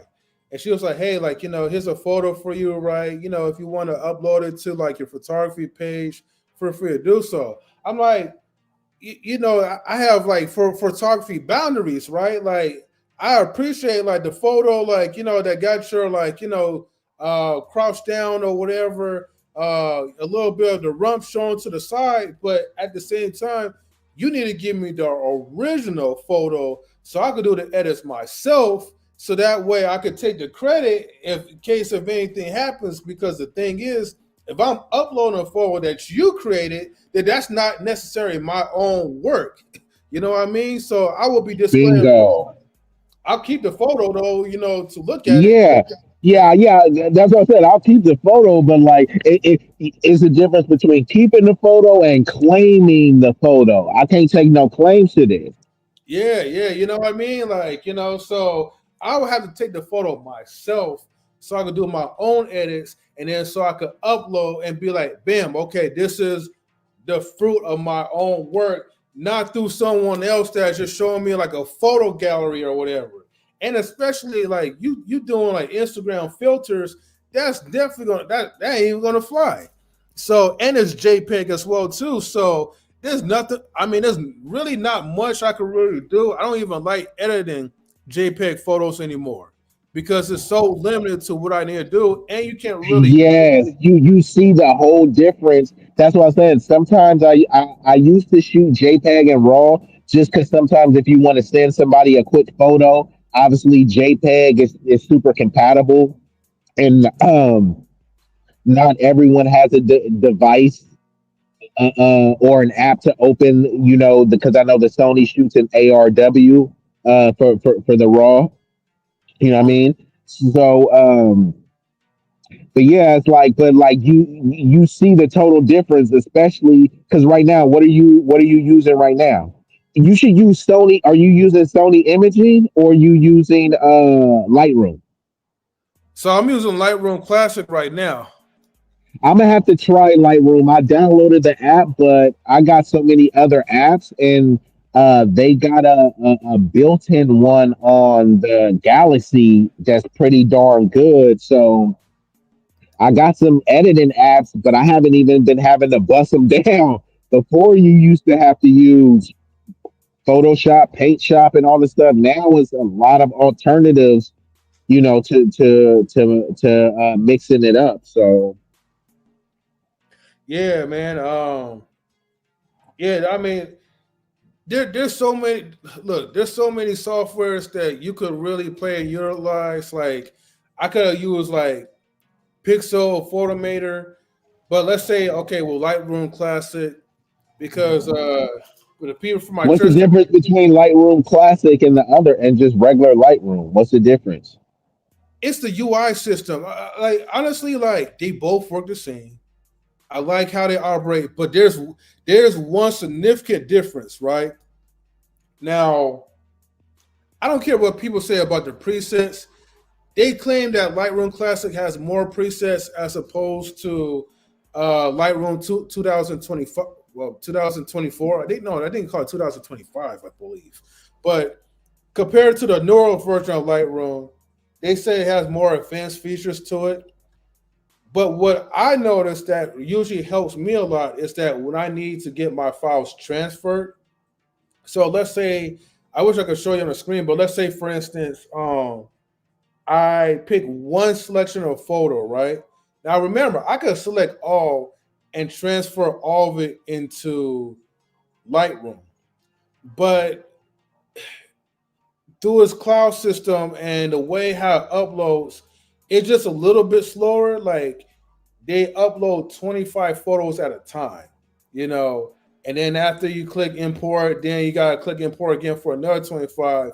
But when you're uploading, like let's say you pick one photo, they'll have that photo highlighted. But if you want to bring the whole entire category, the library of photos in that photo library, you also have that option too. So when it uploads, it does upload at an expedited amount of speed. But to be honest with you, it just what I'm looking at is like Lightroom, the newer You're one is talking. You're so pretty. when you said it uploads in a certain amount of speed, which program were you talking about? Sorry, I Oh got my a little bad. mixed up. Oh no, my bad. Lightroom Classic. What from what I see, it seems like it uploads your photos a lot faster than the newer version of Lightroom. That, Got you. Yeah, because sometimes that Sony imaging one. That one is probably one of the best for editing, but sometimes it can seem like I think they got newer versions, so I might have to check my version. But sometimes it does seem like it loads up a little slow, and I don't know if that's just my PC, which I got a pretty one. It's not the fastest one, but it's pretty good. So I gotta look into that. too though with Sony imaging on my laptop. I feel like it's a little slower, but I feel like the features is also maybe not Better. more enough, but I feel like it's limited because I don't know if it has like its own presets. Again, I haven't really Yeah, touched yeah. it. So I would say the Sony imaging, the denoising on there is amazing. So I mainly just use Oh, it, yeah, use it for that, bruh. So if you just sometimes you gotta use different like different apps for different things, you know what I mean? Now there are some apps that you could just do it all, but some things are just one click of a button, right? So it's like in the time that it would take to manipulate through one app, I could just put it in one app, one click, put it in another app, two clicks, and it's done. And even sometimes using multiple apps is quicker than me doing one, because now, as we get older, we got less time. So it's about efficiency. You know what I mean? So I don't always have the time to get in there and be super nitty gritty, especially for things like, you know, um, also I look at like what other people's standards is, right? So if somebody is like they want something super clean, super sharp, but this is their budget, cool. This is what you'll get. You know what I mean? But like if if it was like the NFL came and was like, "Here, we need you to do a photo shoot." Yeah, bro, I gotta go rent those. You feel me? I gotta go rent those $2,000, $5,000 lenses. You know what I mean? Because this wouldn't be acceptable. It's not bad, but it's just like I gotta do something extraordinary. You know what I mean? So Yeah. it's just kind of all on what we need to do and what we need at the time.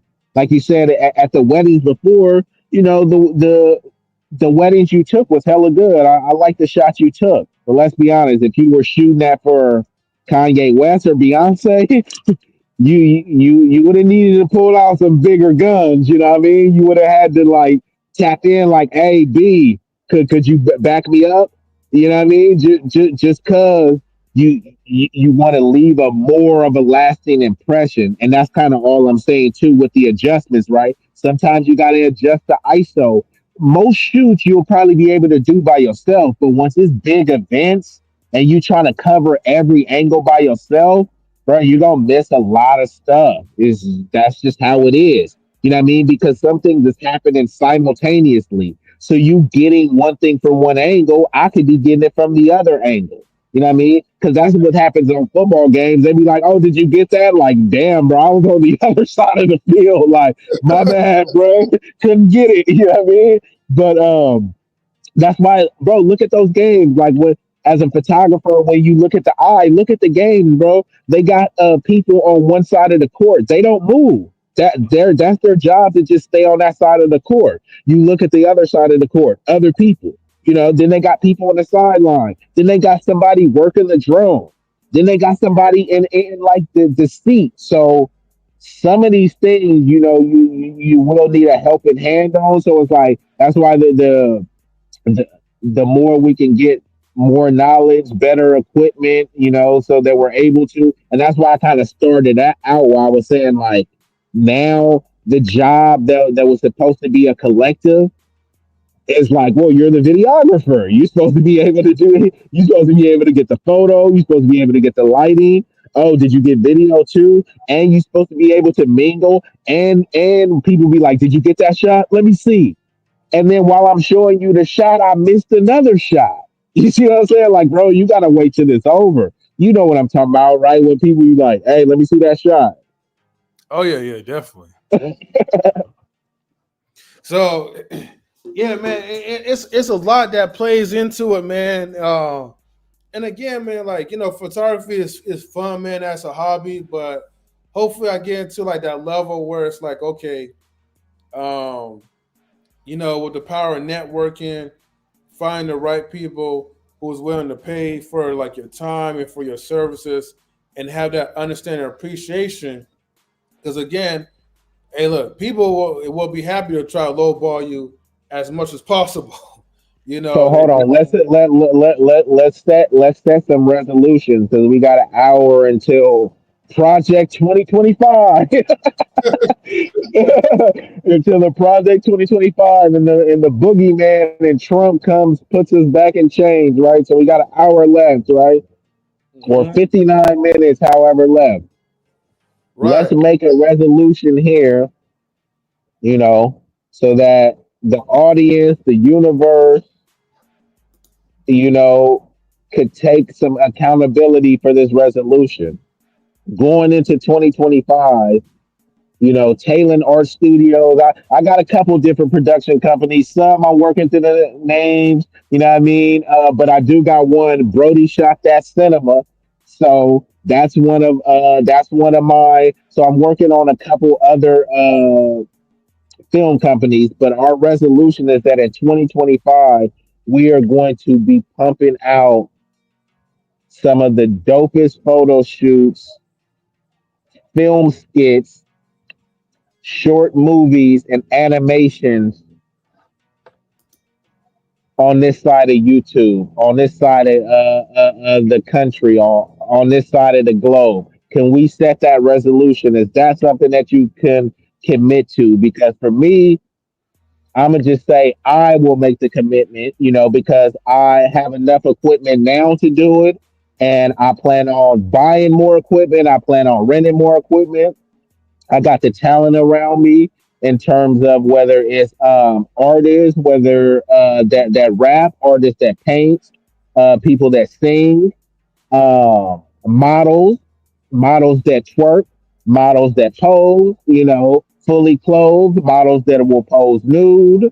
Um, you know what I mean? People that make beats. So it's like we got all of this stuff, but it's just all about putting it together to make this, creative gumbo. And I ain't So I think that will be a resolution. And like, if you're really serious, like, bro, whatever you need, like, I'll help you push forward. Cause like I said, it may be an event where it's like, bro, I'm doing the video. It's like, I can't get the photos like M3. Like, you feel me? Could you pull up? You know what I mean? And vice versa. Hey man, damn, I ain't gonna be able to get the video, but I know be easy. If I'm available, I'll pull up. I'll shoot the video. Why not? I ain't gonna get no photos, so don't ask me did I get the photo, but like the video will come out crispy, and then we just do it like that. Once we develop the reputation for our respective companies, you know what I mean? Then people's like, okay, cool. These are the people to go to, that, and they're gonna have to break bread. But a lot of this stuff is not just about hobby. It's about because right now we're not getting paid for being on here, and this is a fruitful discussion. So we can make projects and do things that we don't necessarily get paid for. You have to do things that you don't get paid for to lead to getting paid for things. You know what I mean?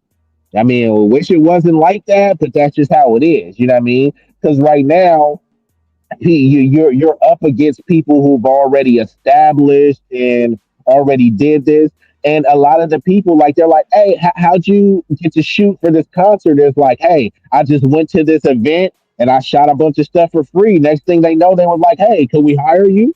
You see what I'm saying? So like you'll be in the midst where you're able to meet people. Like every time I go do a shoot, a bunch of parents come say, "Hey, can I pay you to take photos of my kid?" But I was shooting the game for free, and then people came up to me and asked me to pay stuff. So you see what I'm saying? But if I was like, "Man, I ain't doing that because they ain't paying for me," so yo, now I didn't shoot the game, and nobody came up to me. So it's like, you gotta give some to take some. true that, true. You know what I mean? And it does require like the work, man, and team of people. Because that's where, like, honestly, bro, that's where like you gonna really flourish. Like, whether if you have a bigger like network channel, you assistant that's on the same page. 9 times out of 10, like, man, you're gonna be highly motivated to continue doing what you're doing. You're gonna be really consistent on it, and people love entertainment.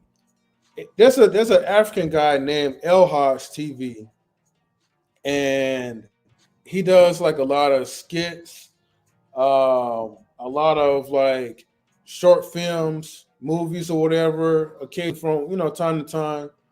And I know he's been kind of out of the scenes for a minute, and now he's like coming back, and his content is like fire, bro. Like, I'm for sure like the amount the camera What's that his name? Because I never heard of him. he go by the name El Hodge TV. El Haj. Yeah, I think it's All right, I'm gonna have to look that up. But yeah, I wrote a lot of scripts as well. And actually, I know I sent you a bunch of I know I sent you a bunch of apps that work for AI. Some of those apps I've used, and other apps I haven't used. I just know that they are reliable or other people have tested. Do you know a particular app that does animations? does animations. Not really for sure. Okay, no, I just want to ask because it's a couple that I use, and I do have a couple of my buddies that they do like the animations from scratch. So be on the lookout. One of my boys, S. Dot Venom, Hmm. he's a beast on the animation. But I just wrote the scripts, and I sent the scripts to him, like, example, person A says blah blah blah, person B says this. They're walking through the park, like I write the script, storyboard, and send it to them, and then he's basically gonna make it like that too. That's But what I'm saying is, I write a lot of different scripts, so skits and all this stuff too. So I have a lot of that stuff already written. It's mm, just about the execution of it. So that's what I was saying. Like, you know, right okay. now, we can make that commitment, to pump out that media. That'll be our project 2025. You know what I mean? Because it's kind of ripe for the taking. But so yeah, so it's gonna be animations as well as other types of visuals coming too. Yeah, and I definitely want to kind of get more into like the videography aspects of it as well too, because I was playing around with my camera, man, while I was like kind of watching this content, and again, like it's funny. A lot of things I test, man, I test like in low light first, just to see like how far can this little camera can handle certain things, and man, the low light was pretty good. Like, The low light on what camera? On the one you have now? yeah, yeah, on the A7R5, right? Now I have like a Man, that little, thing is a beast, boy. yeah, like so. I know you can't really see from afar, right? Because I know the screen's tiny, but and also this is the dude's like YouTube channel, Earhart's like TV. If you want to like kind of like copy that part down, but let me zoom in real quick on myself. All right, all right. So you can't see what's in front of me, but like I do have like a small little lamp that's in front, and that's just enough, right? I went from here all the way down to like my kitchen over there, right? And even though my kitchen has like a little tiny bit of light onto the hallway where it's really dark, bro. As long as my shutter speed was like my shutter speed was like I think 150 or something, 150 to 100, and my ISO was like at 4,000. And bro, I'm telling you, like my face was still clean. It was still crisp. I just made sure I just kept the aperture as low as I can to 2.8. Let me go to the video settings real quick. I'll do this right now. Hold on. Keep this on one. I know you can't see it right now because of the glare. Hold on. Yeah, I just had like on 150. ISO pretty much was like oops. ISO pretty much was like at 4,000. And yeah, I just Hold on, had let like me ask you this, because I don't know if you remember me telling you. mhm. I told you, I was like, bro, take that zebra shit off, bro. Because remember, we was Yeah. both using it. Are you still using it, or how has that worked for you? So honestly, right? Okay, like I mean, to be honest with you, like I might as well take that Seaver shit off again, right? Because I took all those photos that I took, like like what you saw. I took that zebra stuff off of it, right? But I realized it wasn't really the zebra stuff that was making the photos darker. It was just the way how I had everything set up that was making things darker. Yeah, So yeah, you did. I know your ISO was off, your shutter speed. I remember we was talking about that. Like I said, the photographer you was then, right, it's right. like you a completely new guy. But I remember I was telling you that, because don't get me wrong, like what the feature and the purpose of the zebra is not bad, right? Because it Yeah, does highlight the deficiencies, but it's kind of unnatural too. You know what I mean? Because sometimes you're trying to get the perfect appearing shot based on the zebra, and like you said, you use a lot of your stuff with the viewfinder. You know what I mean? So you're going off of your natural eye. Your natural eye doesn't have a zebra. You know what I mean? But but as your photographer eye improves, you know how to adjust the settings accordingly. You can see if the photo is overexposed without the zebra. I mean, the zebra works good, but sometimes, like I said, it can just get a little bit too confusing. But and this was from a photographer that was better than me that told me, it was like, man, take that shit off, bro. And then I took it off, and then my shots was coming out banging, bro. Not to say that my shots was coming out super bad with the zebra, but I was missing shots trying to, you know what I mean?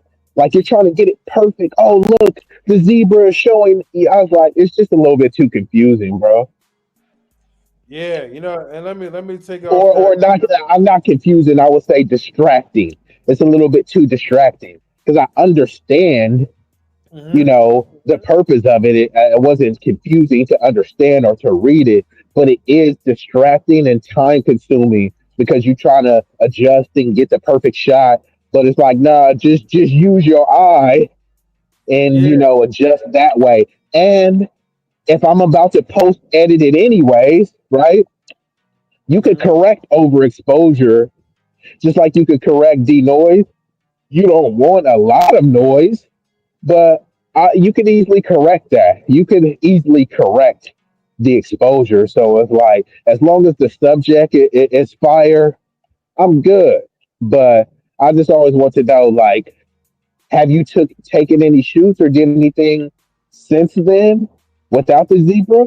Because it looked like your shot was coming out solid. Yeah, like those shots that you saw like more recently, and the shots that I uploaded, everything like came like without the zebra effect. Now at one point I added a zebra on there, right? Because I was like, all right, well, let me just see like, okay, how does it look comparing to it? And honestly, the zebra ray had no effect, but like you said, like it can't be a distraction because when you see like certain areas where it's like it's overexposed, you will have that need that you want to correct it so bad. You know what I mean? And at this point, like Yeah, I don't. and you be missing hella shots trying to correct it. That's what was happening to me too. I was trying to get the perfect angle under the perfect lighting, and then it was like touchdown. I'm like, are you fucking kidding me? So like you really did miss a good shot trying to adjust it.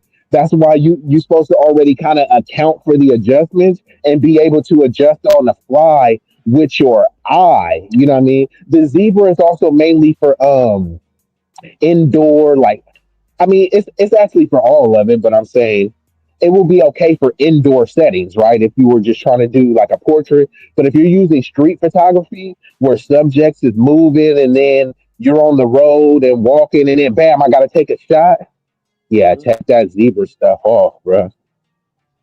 Yeah. Great Pill said he's a sucker for good lighting angles. Okay, okay, Great Pill. All this is what photography is: Mm-hmm. lighting, And lenses, angles, and the knowledge of the person behind the camera.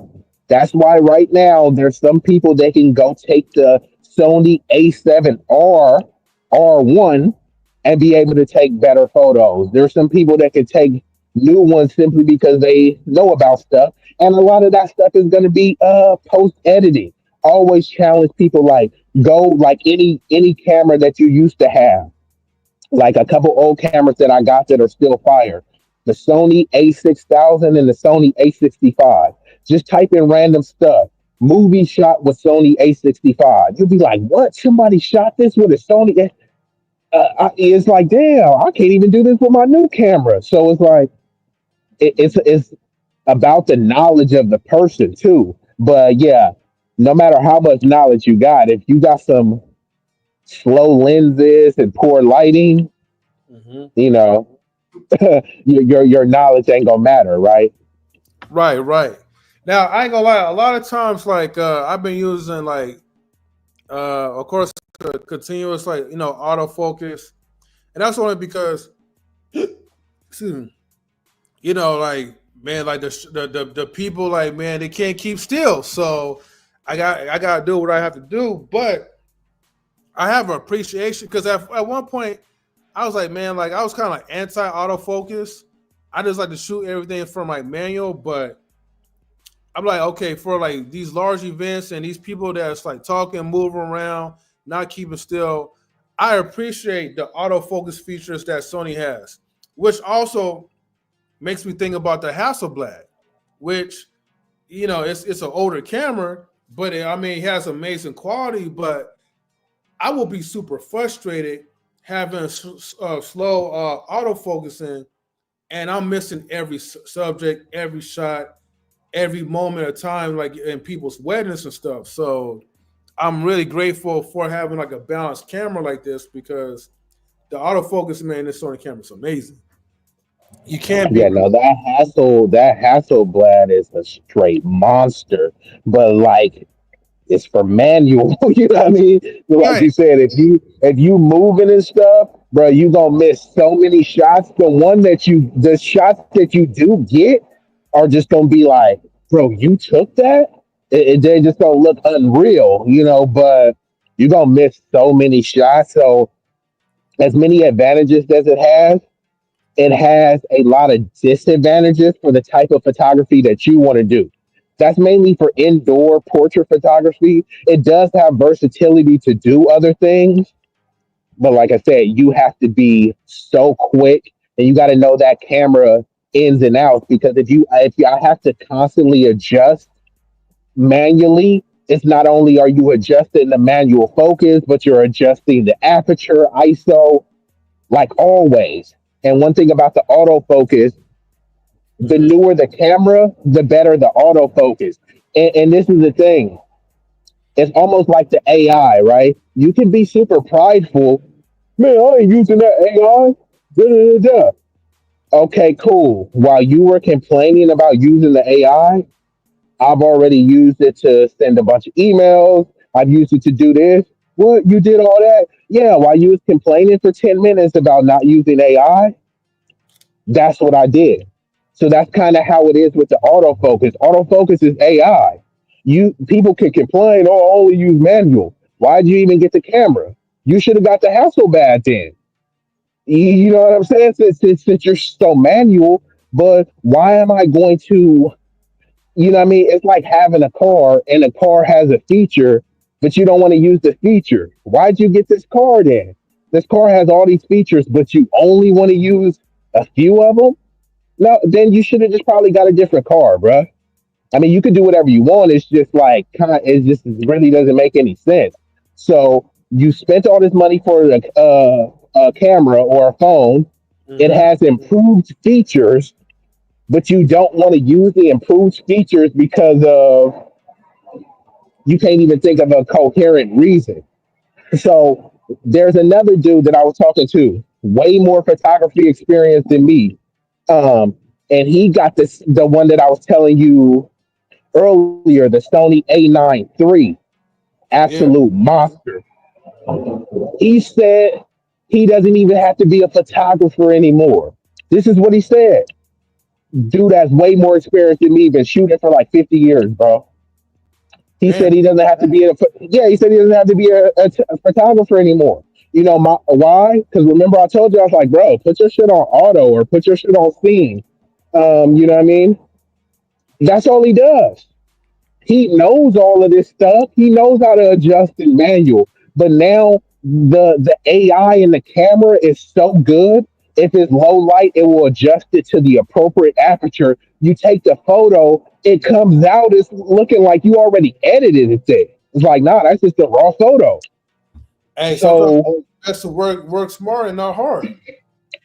there you go. So that's what I'm saying. Autofocus and all of these different features, all that stuff is just AI. You not using it is no point for you to have that camera. You should have just got an older camera that doesn't do that stuff.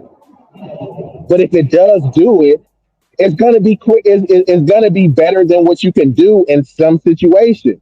If I'm over here seeing hella people moving, you don't really have time to be trying to perfectly align up the focus rings.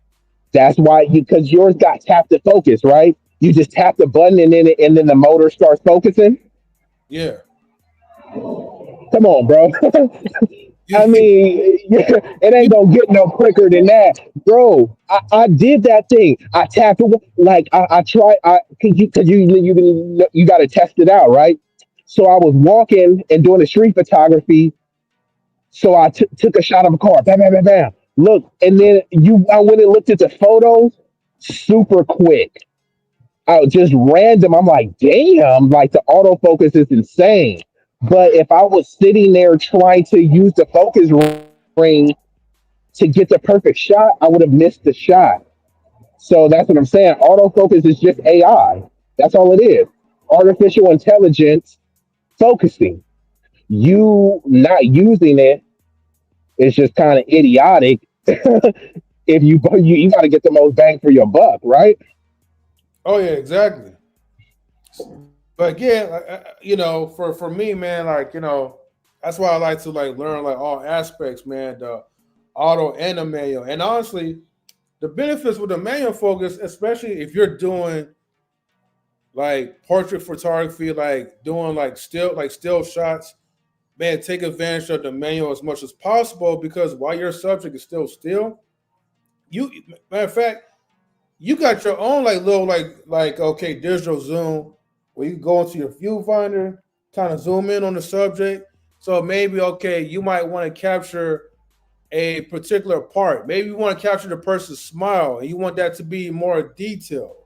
You know, you want the sharpness of the person's teeth, the sharpness of the person's eyes, the sharpness of a person's nose, whatever you're pointing that camera towards, you want to make sure that you just get the best, like you're like basically like you're in control of what you want to see happen, as opposed to rely on the autofocus feature and hoping. Yeah, just trusting it, like yeah, like you'll get it right this time, and that's good what you're saying because you do got to have a healthy balance, and you make that adjustment based on the scene, right? Oh man, I'm out here, people running back and forth. You can do a balance of both. You know what I mean? Like, okay, let me do some quick autofocus, and then I can switch to manual mode.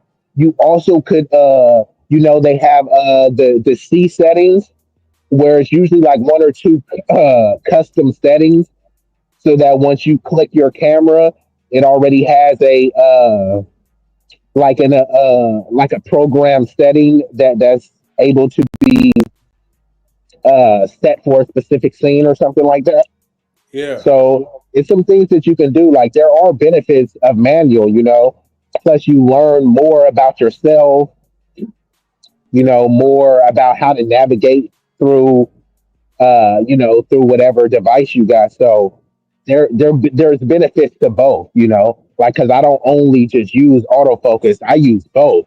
But I do know some people like I'm only shooting manual, and I'm looking like, bro, you spent almost 4 grand for that camera. You know what Right. I mean? Like, there's better. Like, if you shoot manual, like you're not gonna really get much better than that Hasselblad. You know what I mean? They got some Leicas and other stuff, but it's either on the same level or like slightly below. But that's just specifically what it's designed for. You know what I mean? Like, so that's all I'm trying to say. Like, No, I hear you, be easy. You know, like I mean, ultimately, you just gotta have a balance for everything. You know what I mean?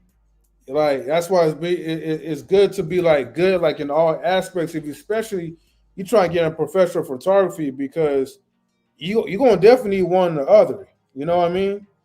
So might as well learn, man. Like from your mistakes and then just get good at it.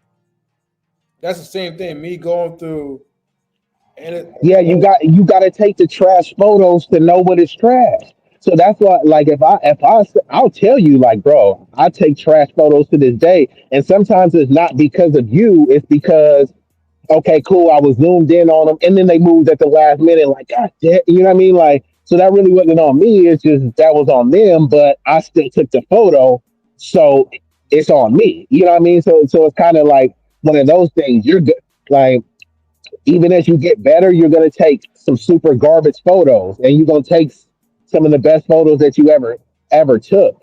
But Even the garbage ones, you can look and see like, why did this photo come out like that? Oh, because they moved. Oh, damn! Look, I had the wrong shutter speed. Oh, oh, my bad. I had the wrong aperture. It was supposed to be at 2.8. It was at 4.5. You know what I mean? So you can learn from them as well. You know what I mean? But also, the trash photos make you appreciate the fire ones. You know what I mean? Yeah, definitely. And that's why like it's good, man. Like when you take like for me, like I'm glad that like I have like the tools that I need to like just take my photos, save it in the long run, then go back to it, and then when I'm going back, I'm like, damn, like these are photos that I took like maybe like 2 or 3 months like ago, and then I'm looking at them like, and here's the funny thing too, right? Once I start going back to like re-editing the photos that I've done before, because then I compare like to the old JPEG photos that was edited and I sent, and then I'm comparing to the new ones like that I worked on with the knowledge that I know now, and I'm like, damn. I was like, yo, these fucking photos was like it had hella noise to it that I overlooked, but ain't nobody else gonna tell because they're gonna be having show like looking at it through their full screen and stuff. But for me, it's like okay, with the photographer eye, me Hey, that'd be a crazy difference when you looking at that phone screen and then you put it in the app. You like, oh man, like, ooh, like this one. I thought this was him, but you know, it'd be the huge difference. But that's what I was saying. Like when you start dealing with the professional level, everything is about sharpness. That's why I was telling you that photo that you took was super good, but once you zoom in and you see that, like somebody that had a Hasselblad, they'll be like, "See, if I took it, you know what I mean? You know what I mean?" But like I said, like it's still a great photo. But I was saying those are also the differences between shooting it with like 1.8 or maybe a quicker shutter speed. Like even if you dropped it a couple like 0.25, so I'm not saying that you needed to do anything. I'm just giving like an example just of that photo. Like, because if I pull up a photo, I got a bunch of photos like that too. You know what I mean? Where it's like on football where it'd be like good, and then I look at their cleat, I'm like, damn, man, they shoe be blurry and stuff. But the kids, they love it. They they be posting all sorts of like little blurry photos. So they'll love it. But I'm like, nah, I could take a better one of that. But but yeah, you could always point out stuff when sometimes it'd be too much when you got that photographer's eye, right? Because you start noticing every little thing. Because I go off like the test, when they put the test and they be like, oh, look, it's soft in the edges and all this other stuff. I don't mean that the photo is horrible, but they're just saying like these are the flaws within the image, and that's what I was saying. Like, no image is never perfect. yeah, exactly. Like take my little buddy for instance, right? Now I just redid this image right here, and since I like now had the knowledge of it, um, I know it's like man, it's just the power of it. So I just zoomed in on this. Uh Now huh. I've already cleared out like the noise. Now you should see how this photo looked at before. Man, this photo was like looking like it had dandruff all around it. Uh, Yeah, that because I was gonna say this one is looking crispy, but see, I'm seeing the after picture, but see, that's what I was saying. No matter how, and I'm sure they look good before, right? But when you start zooming, you like, oh, you see all the flaws in it. Like Now, to now, be honest with it's you, looking hot. if I show you like the before, matter of fact, man, I want to look for the before one. If I show you before one, um, like no disrespect, you'll probably see like the bags around eyes. I had to clean that up around, but the photos were looking dark. That's how you know I was in my beginning stages of my photography. Shout out to Catalina, but let me go over here real quick, and I'm gonna do the screen share. Let me. Yeah, this one is good. This one is better than the last photo you showed. Yeah, let me see the other one. Now the other This one. one is crispy. Now the other. It's not too soft with the they talk about like the purple fringes and all of this stuff. And sometimes with the how she has those thin strains of hair across her nose and stuff. Right, right. Sometimes those would be out of focus. Those are still got they depth and sharpness to it. It's like this one is solid. This one Okay. is better than that. The other one wasn't bad, but I was saying this one is more sharper. However, I can see this was shot in more favorable conditions, outdoors, so you get to soak up all the light, the natural light. True, true. It's kind of nothing comparable with that. Even though the lighting wasn't bad in the other one, it Mhm. was more of a kind of warm, dim kind of evening lounge vibe versus the natural light. So nothing is really going to compare to the natural light when it comes to photography. All Right, all the other stuff tries to emulate that unless you need a warm or another specific color. right. But now let me just show you just a one flaw that I left, right? And again, that's just due to the lack of knowledge of things.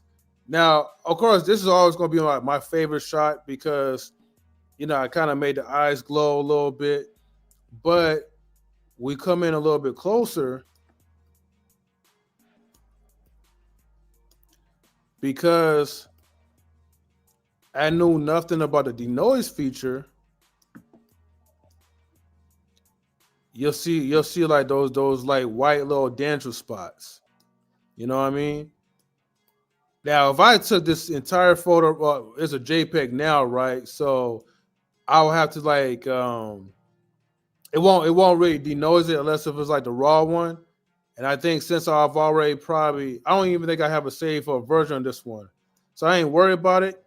But this is just something that I could just kind of look forward to and be like, all right, well, next time, like doing shots like this, definitely take advantage of the denoise feature because that's definitely important.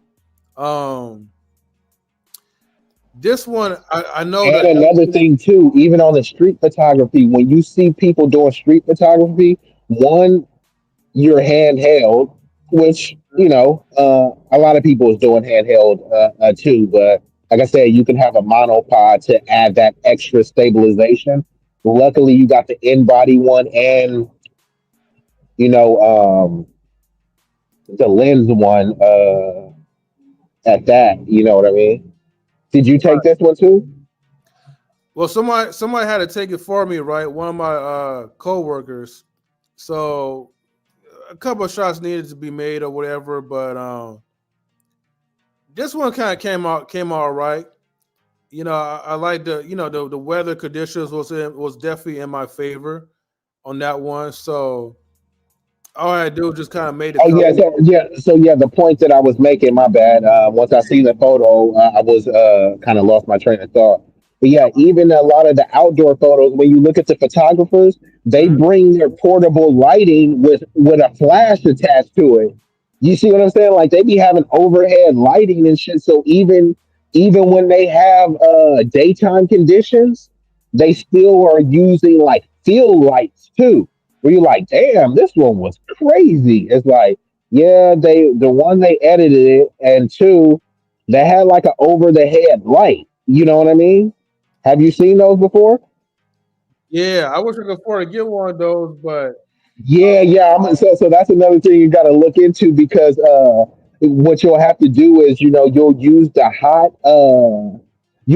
so it will be like electronic because the ones it will be like an electronic flash, right? So you know how you have the flash on your camera. This one will be hooked up to that light so that when you do flash it, because it's not a continuous light. However, you could get one that's just a continuous light. You know what I mean? yeah, So it depends on what you need. Like you can get one that's portable, that's like a continuous light that you can use, and A lot of those, like the light sticks and the lightsabers, a Mhm. lot of them you can just get the tripod for those, right? And they have the certain brackets to where you can bend it so that it's flexible, that you can have it overhead. So those are some kind of more cost effective options, but the lighting will be continuous versus flash fill light. You know what I mean? Yeah, continuous versus flash fill light. I get what. Yeah, yeah, okay, I get it. Yeah, There, the flash, the flash, it only illuminates at the same time as the shutter clicks versus the continuous, obviously it's just going to continuously shine light on it. But you can also position the light so it's, kind of offsetting or it's directly on. They have those reflectors too, and they have different like umbrellas and things too to soften the light. So there's a couple other options now too, so you can get creative with it.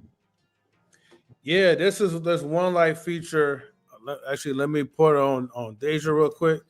This is one light feature because if you have like one of those I think they call those strobe lights or something.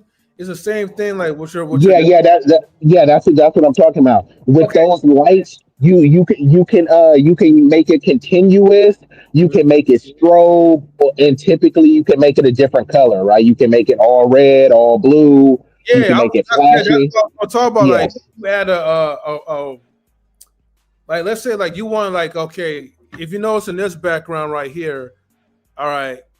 I mean, of course, I had to use like like I had changed what's it called the Calvin or something, right? To like in a blue type of setting in the background, but I could have had a natural type of Calvin with my within my camera, but I could have had her pop naturally if I had the strobe light and if I had also the Yeah, if you had that portable light and you could have focused just on her, I see what you're saying. Like the shot is not bad, but yeah, another photographer, you know what I mean? That's what they would have used. Where when you be like, hold on, how'd they get that shot like that? And you think it was just the camera, but nah, they brought their portable lighting. So when your shot doesn't look like that, and mind you, a lot of them are using super prime lenses. They're using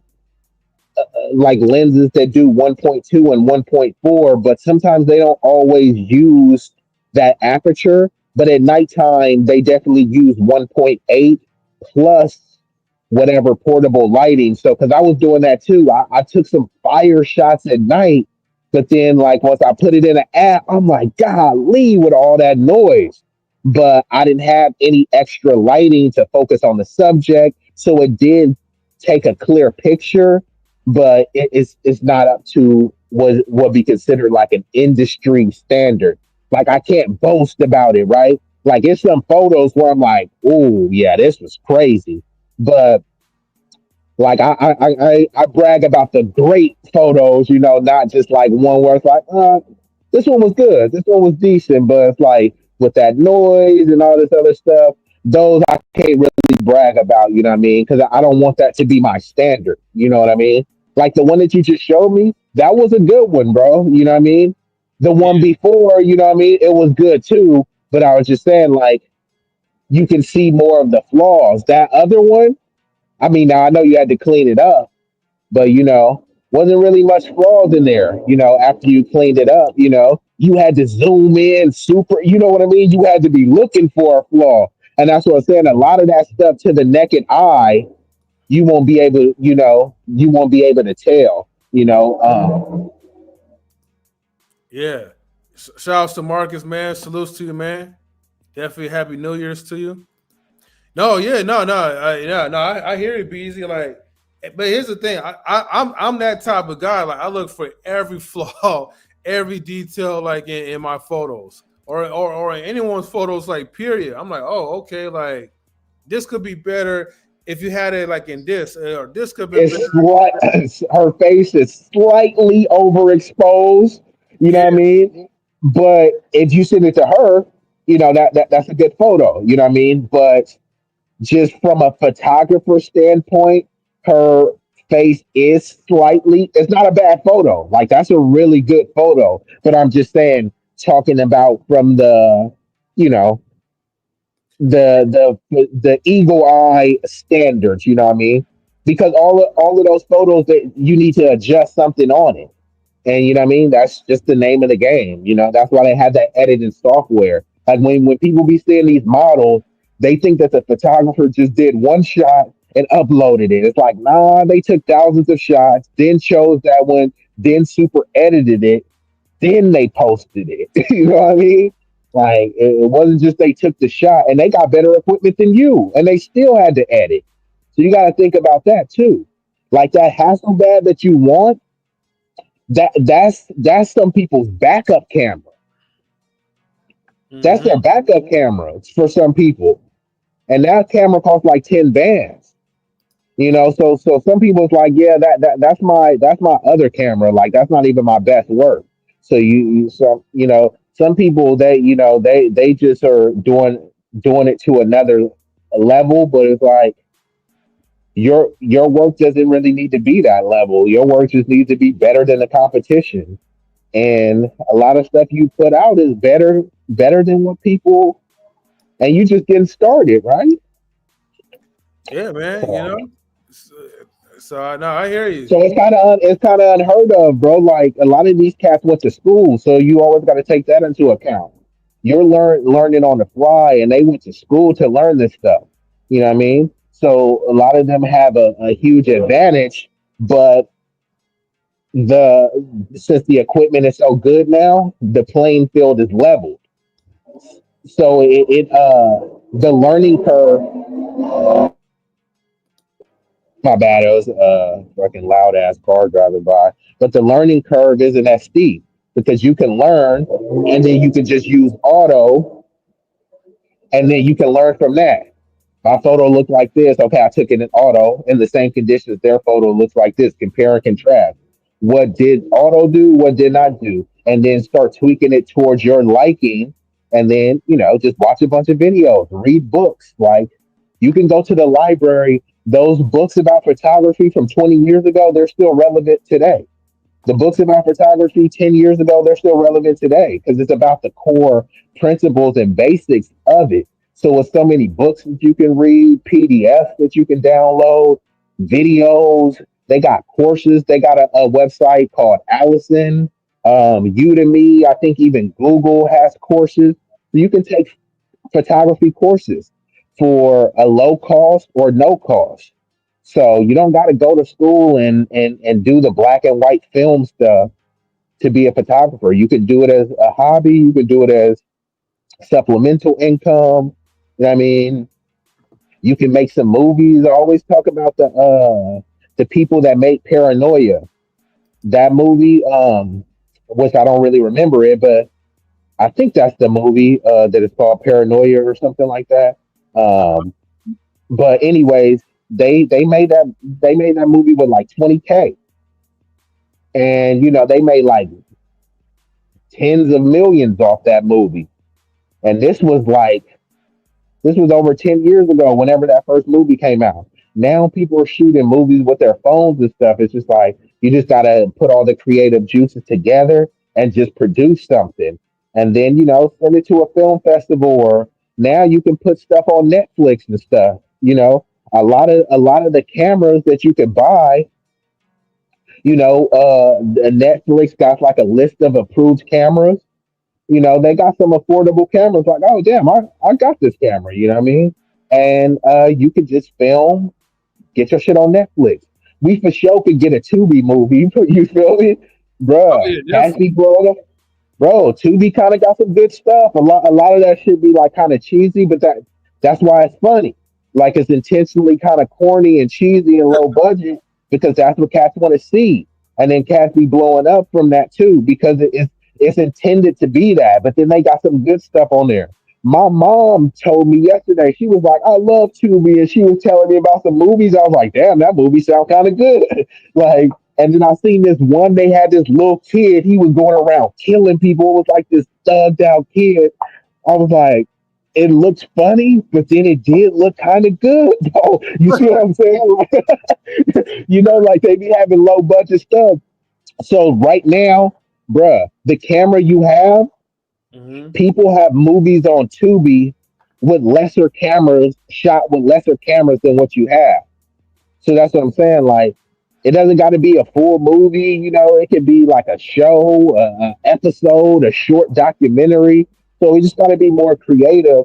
And then this is the stuff that will lead to getting paid, right? Because all right, cool. I produced the film, I produced that, and then now you'll have more things under your belt to say, look, I've done these photo shoots in these conditions. I produced this stuff. Now you got to break bread. You know what I mean? Because I've already established my reputation. You know what I mean? And I can prove my reputation over and over again. So what's already understood don't need to be explained, right? You won't have to necessarily explain your work. You just show your work. You feel me? Yeah, that's why, like, it's good to kind of have that portfolio. So if it's not a website, at least, like, the easiest thing that people could really turn to is like your social media. And when they see like the plethora of work Bingo. done, it's like, okay, this is enough, like, social. Cause look, there's a photographer, and he has his YouTube channel set all based on photography. He lives like in downtown Portland, Oregon.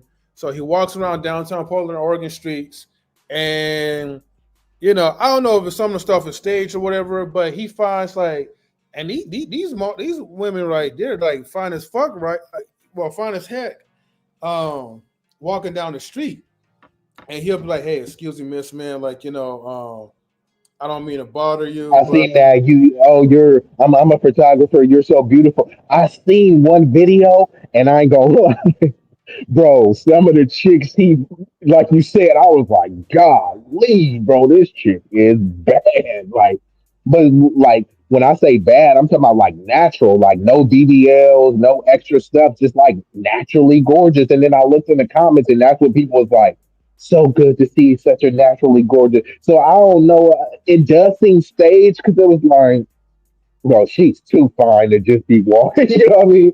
Like, like some of them, yes, but some of the other ones, I'm like, man, in this era of simping, cats be, they would have bought him a car or something. I just seen Devin Haney just bought his girl like some G wagon and stuff. You see what I'm saying? Like Yeah. that's what cats do. They be looking for a chick that bad to spend their money on.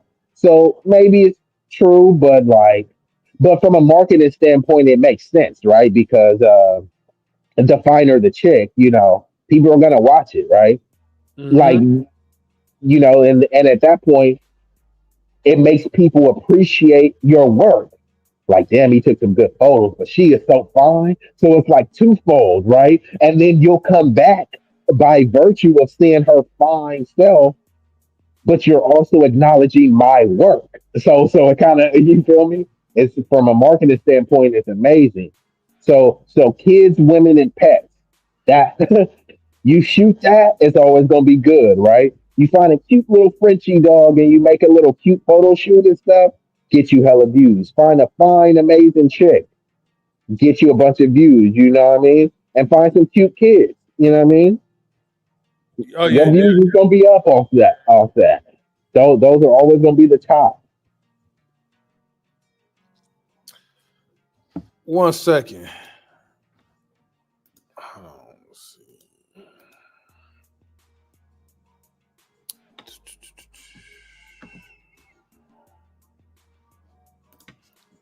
Hold on, let me scroll through real quick.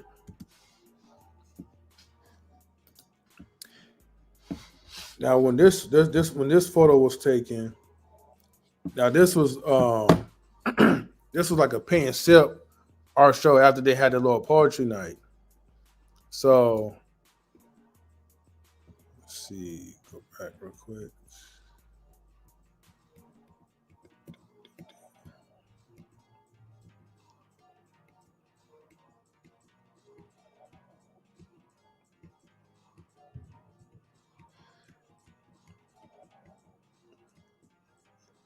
So you see why, like, I made that reference, man. As far as like, man, I love Wakanda, bro. You know what I mean? And now I'm back in California with all the Hispanics. No, much love to them, but But I know I hear exactly what you're saying. I mean, because that's how they feel. See, with us, and I love everyone. I'm a humanitarian. You know what I mean? Being in Cali, you have to love everybody because I do. Yeah, um, that's why I you make my. know, you know, we're barely out here. But our love for everybody is why you barely see any black people out here now. You know what I mean? Because black people used to be like 17% out here, and now it's closer to like 8% or something. Like if that was any other demographic, it would be like, oh my God, that's a shock. But it's like, oh, it's black people. Who cares? You know what I mean? And then they just flood people from different countries into black neighborhoods and then displace black people. And there's open up any type of store. So I'll be like, hell no, get up out of there. But if they do it, it's like, if you don't let them open money, if you don't let them extract resources from your community, you hate this community or you're xenophobic. Like, what? You know what I mean?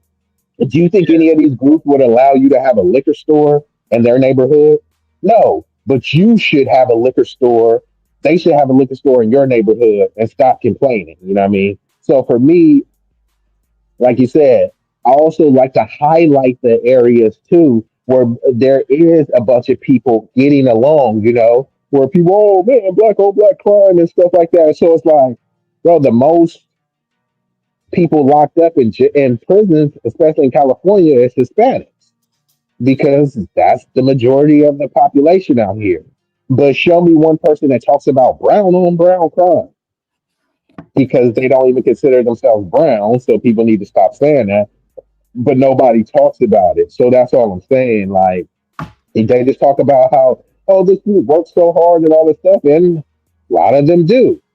But you telling me black people don't work hard, or we don't do this stuff too? So I don't subscribe to the whole narrative of, oh, we can't do nothing and oh, we're ununified and all this stuff. Yeah, in some aspects we are, in many aspects we are. And then I'll say this: if we are that disunified, what are you doing to unite? Because you just crying about, oh, we're not doing this. Okay, so you crying about it, how is that helping? It's not. So why are you doing it? Oh, just because I want to cry. So now you sound like a whiny little hoe. You feel me? So that's my thing. If I see, oh, black people are not working together, then I'm gonna find some black people and work together with them. That's not hard to do, right? So if you're not doing that and you're just complaining, then you got to question people's motives and stuff. Why are you complaining? I'm not on this woe is me stuff. Okay, cool. You know, you see some clothes that are dirty, are you just gonna sit there and say, man, them clothes is hella dirty? Them clothes stink. That's like, okay, are you gonna put them in the washer? No, I'm just talking about the clothes that's hella dirty. It's like, why should I listen to you? You're not really doing anything, bruh. I want to hear what somebody that's trying to put the clothes in the washer and make sure that the clothes is clean. Not the one that's just pointing out the problem. You feel me? So that's kind of where I'm at with it. So that's what I'm saying. We got to appreciate, the environment, what you go into, and it's a lot of love, but you also need to take advantage of it by gatekeeping and letting people know that, hey, look, we can work together. We're proving it now. And it's not all just about partying and BSing and stuff. People can work together to like, build the resource pools, but also, protect each other, um, in terms of, mental health, economic opportunities, all that type of stuff. You know what I mean? Because I don't know any deadbeat dads. You know what I mean? Even if they try to paint black men as sadness, right? I don't know any cats that even um, is really eligible to get welfare like that.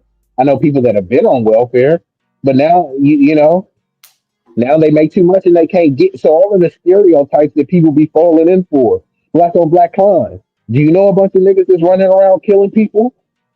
M3. Shoot, not that I know personally. So that's what I was saying.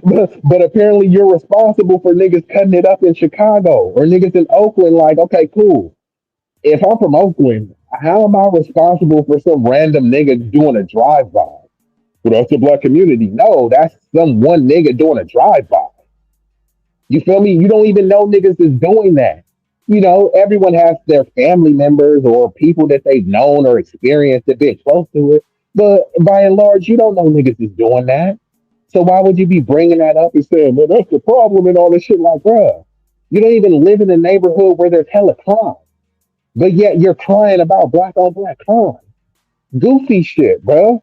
So that's what I'm saying. I'm just saying all this shit to just say I appreciate, the Wakandas wherever, wherever they are. And, we got to continue.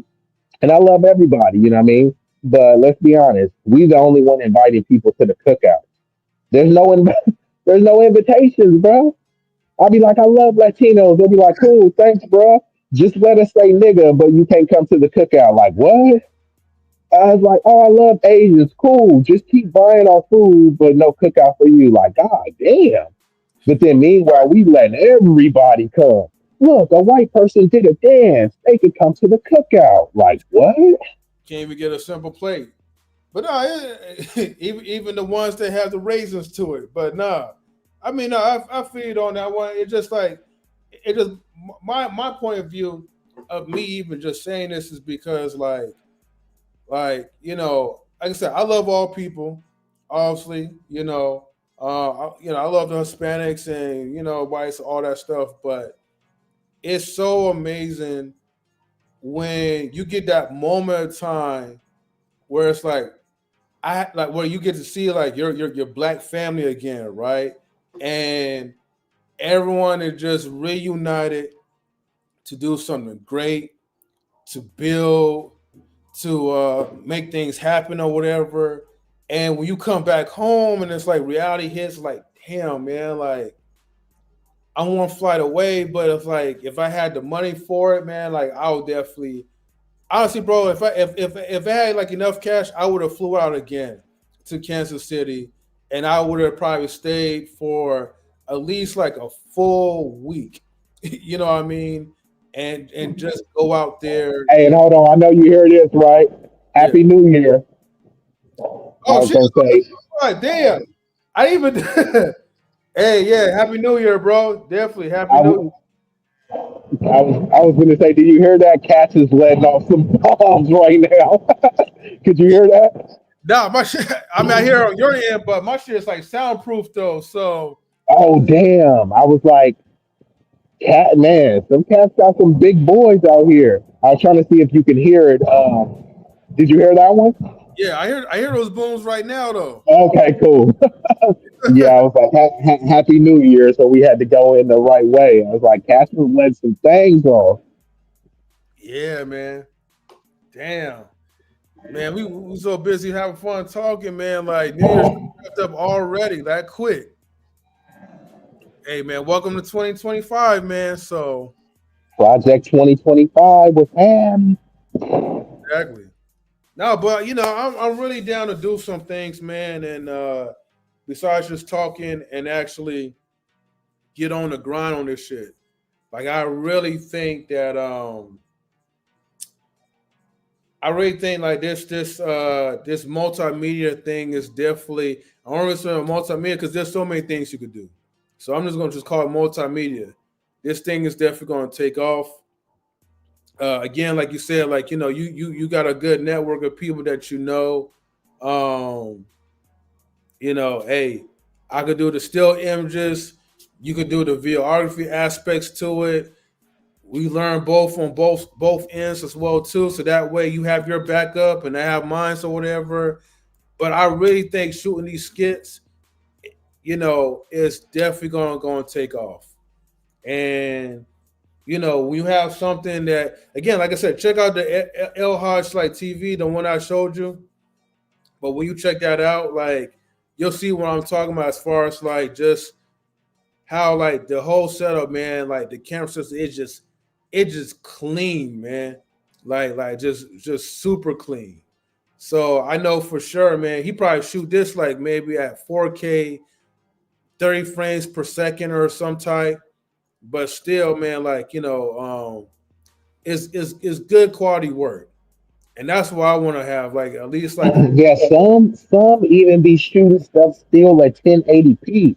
Like people be sleeping on how good 1080p actually is, bro. Like once 1080p came out, it was just like cutting edge. It's just like amazing. But since we are so advanced in the technology, Mhm. you know, it just seems obsolete, but it's not. And sometimes people prefer it because the bigger files, 4K files are hella big. So how big you think an 8K file is? So it's cool if you shooting a quick little 15-second video in 8K, but then if you're trying to shoot a short skit or a full length movie in 8K, yeah, you won't be able to upload that shit on like Instagram or any maybe YouTube, but it's gonna take forever. You know how long some stuff be taking to upload on YouTube. Imagine if it's 4K. Imagine if it's 8K. And I'm talking about the full 4K. Sometimes it downgrades it and compresses it. You know what I mean? But yeah, because I was shooting the games and then I'm like, damn. And sometimes you gotta upload it on your computer because I had shot a game and it's hella crispy on my phone. But then I put it on my phone and then I tried to upload it, bruh. It looked so trash. I was like, oh hell no. I was getting hella likes on it. I had to delete it. I was like, nah, I can't do this. And then I had to re-upload it from my computer. So And then it because sometimes it depends on like the encoding and how it uploads. Usually, oh damn, somebody let some crazy stuff off. That was pretty fire though. But Apple is good with the uploads. You know, they got a lot of good codecs. Um, Bro, cats is going crazy out here. I'm surprised the boys didn't come through, but yeah, so they're good with the codecs on uploads. But I'm saying like that, it takes a minute, like to higher the resolution of the file. mhm. Have you experienced that or what? Yeah, like cause like well, some people from what I heard from some people like that's like a cap, man. Cause like if you try to shoot like 8K like video like stuff like it's definitely gonna be downgraded for sure. Because YouTube could probably only like handle so much like online, you know what I mean? But yeah, I mean like I never sleep on the 1080p. I mean 1080p to be honest with you is just as good as like the 4K like stuff. And you were barely even a lot of times when you're watching TV, you're not paying attention. A lot of cats don't know the difference. You know what? On TV, most TVs are broadcasted in 1080p. Yeah. Why? Because you need more power, right? You need more processing power for 4K. Plus, they've already learned that a photographer's eye will tell. The average person, they can't really tell. All they see is crispy, clear footage, and they don't care. You know what I mean? So it's actually cheaper for these companies to broadcast in 1080p. I mean, StreamYard does it, right? It if you want to broadcast in 1080p, cool, it's this price. But if you want to be able to broadcast in 4K, it costs this price. So, I mean, that's pretty much how it is, you know. So, and not only that, the files is smaller. So, it's easier and quicker to upload.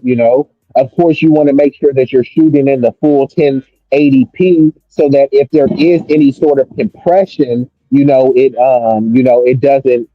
doesn't like distort your footage. But like I said, that all matters on where you uploading it from. If it's from your Apple device or laptop, you'll usually get some good footage. Yeah, definitely for sure, man.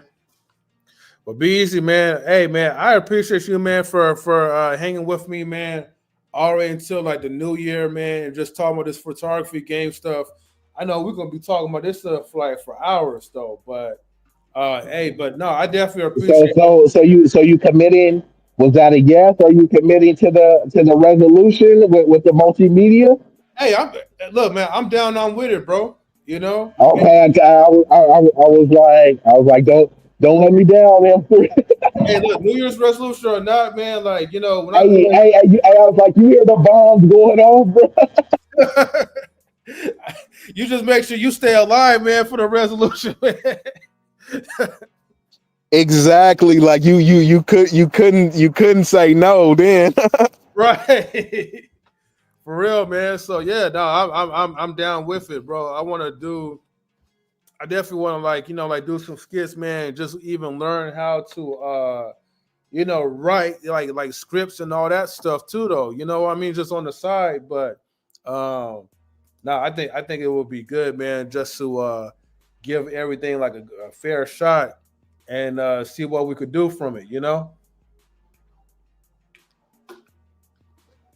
Yeah, no, I hear you, bro. It's all good, man. So just tap in, and then I'll be in touch, and we'll get to it. All right, for sure, man. All right, man. So let me go ahead, man, get ready to close it out. So All right, thank for you. sure. Peace out, bro. You too, man. All right, and again, happy New Year. So everybody, man, thank you for tuning in, man, to late night streaming with M3. Happy New Year. Look, happy everything. To be honest with you, man, I don't really get down with the holidays like that, but hey, man, I'm always down for like any food festivities and all the good stuff. So, and especially streaming with you guys for the night. So I'm kind of glad, man. Like I'm actually at the house, man, because imagine driving and then have to go back home, especially like after midnight or shoot. Normally, me, I probably would have been staying still up until like 2 or 3 in the morning and then drive back home. But anyways, I'm glad to be here with you guys. This is a lot better. Shout outs to everyone that tuned in on the IG. Shout outs to Miss Red, B-Eazy That Dude, Fan Moon, Gil. Shouts to you guys, man. Shouts to you guys, man, for checking out my photography page, Talent Art Studio. Um, yeah, man. And again, enjoy your holidays, man. I'll be back again, like to like stream. We're gonna be having some good stuff, man. Good reviews coming up. But anyways, everybody, thank you again. Peace out, and you guys enjoy the entry of 2025. Later. Oh, and also I gotta close this out. All right, everybody. Oh, and I also gotta make sure that I turn the volume down. Sorry, it's always gonna be a lot of stuff when we deal on StreamYard. Anyways, Happy New Year. Bye.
Knowledge and relationships.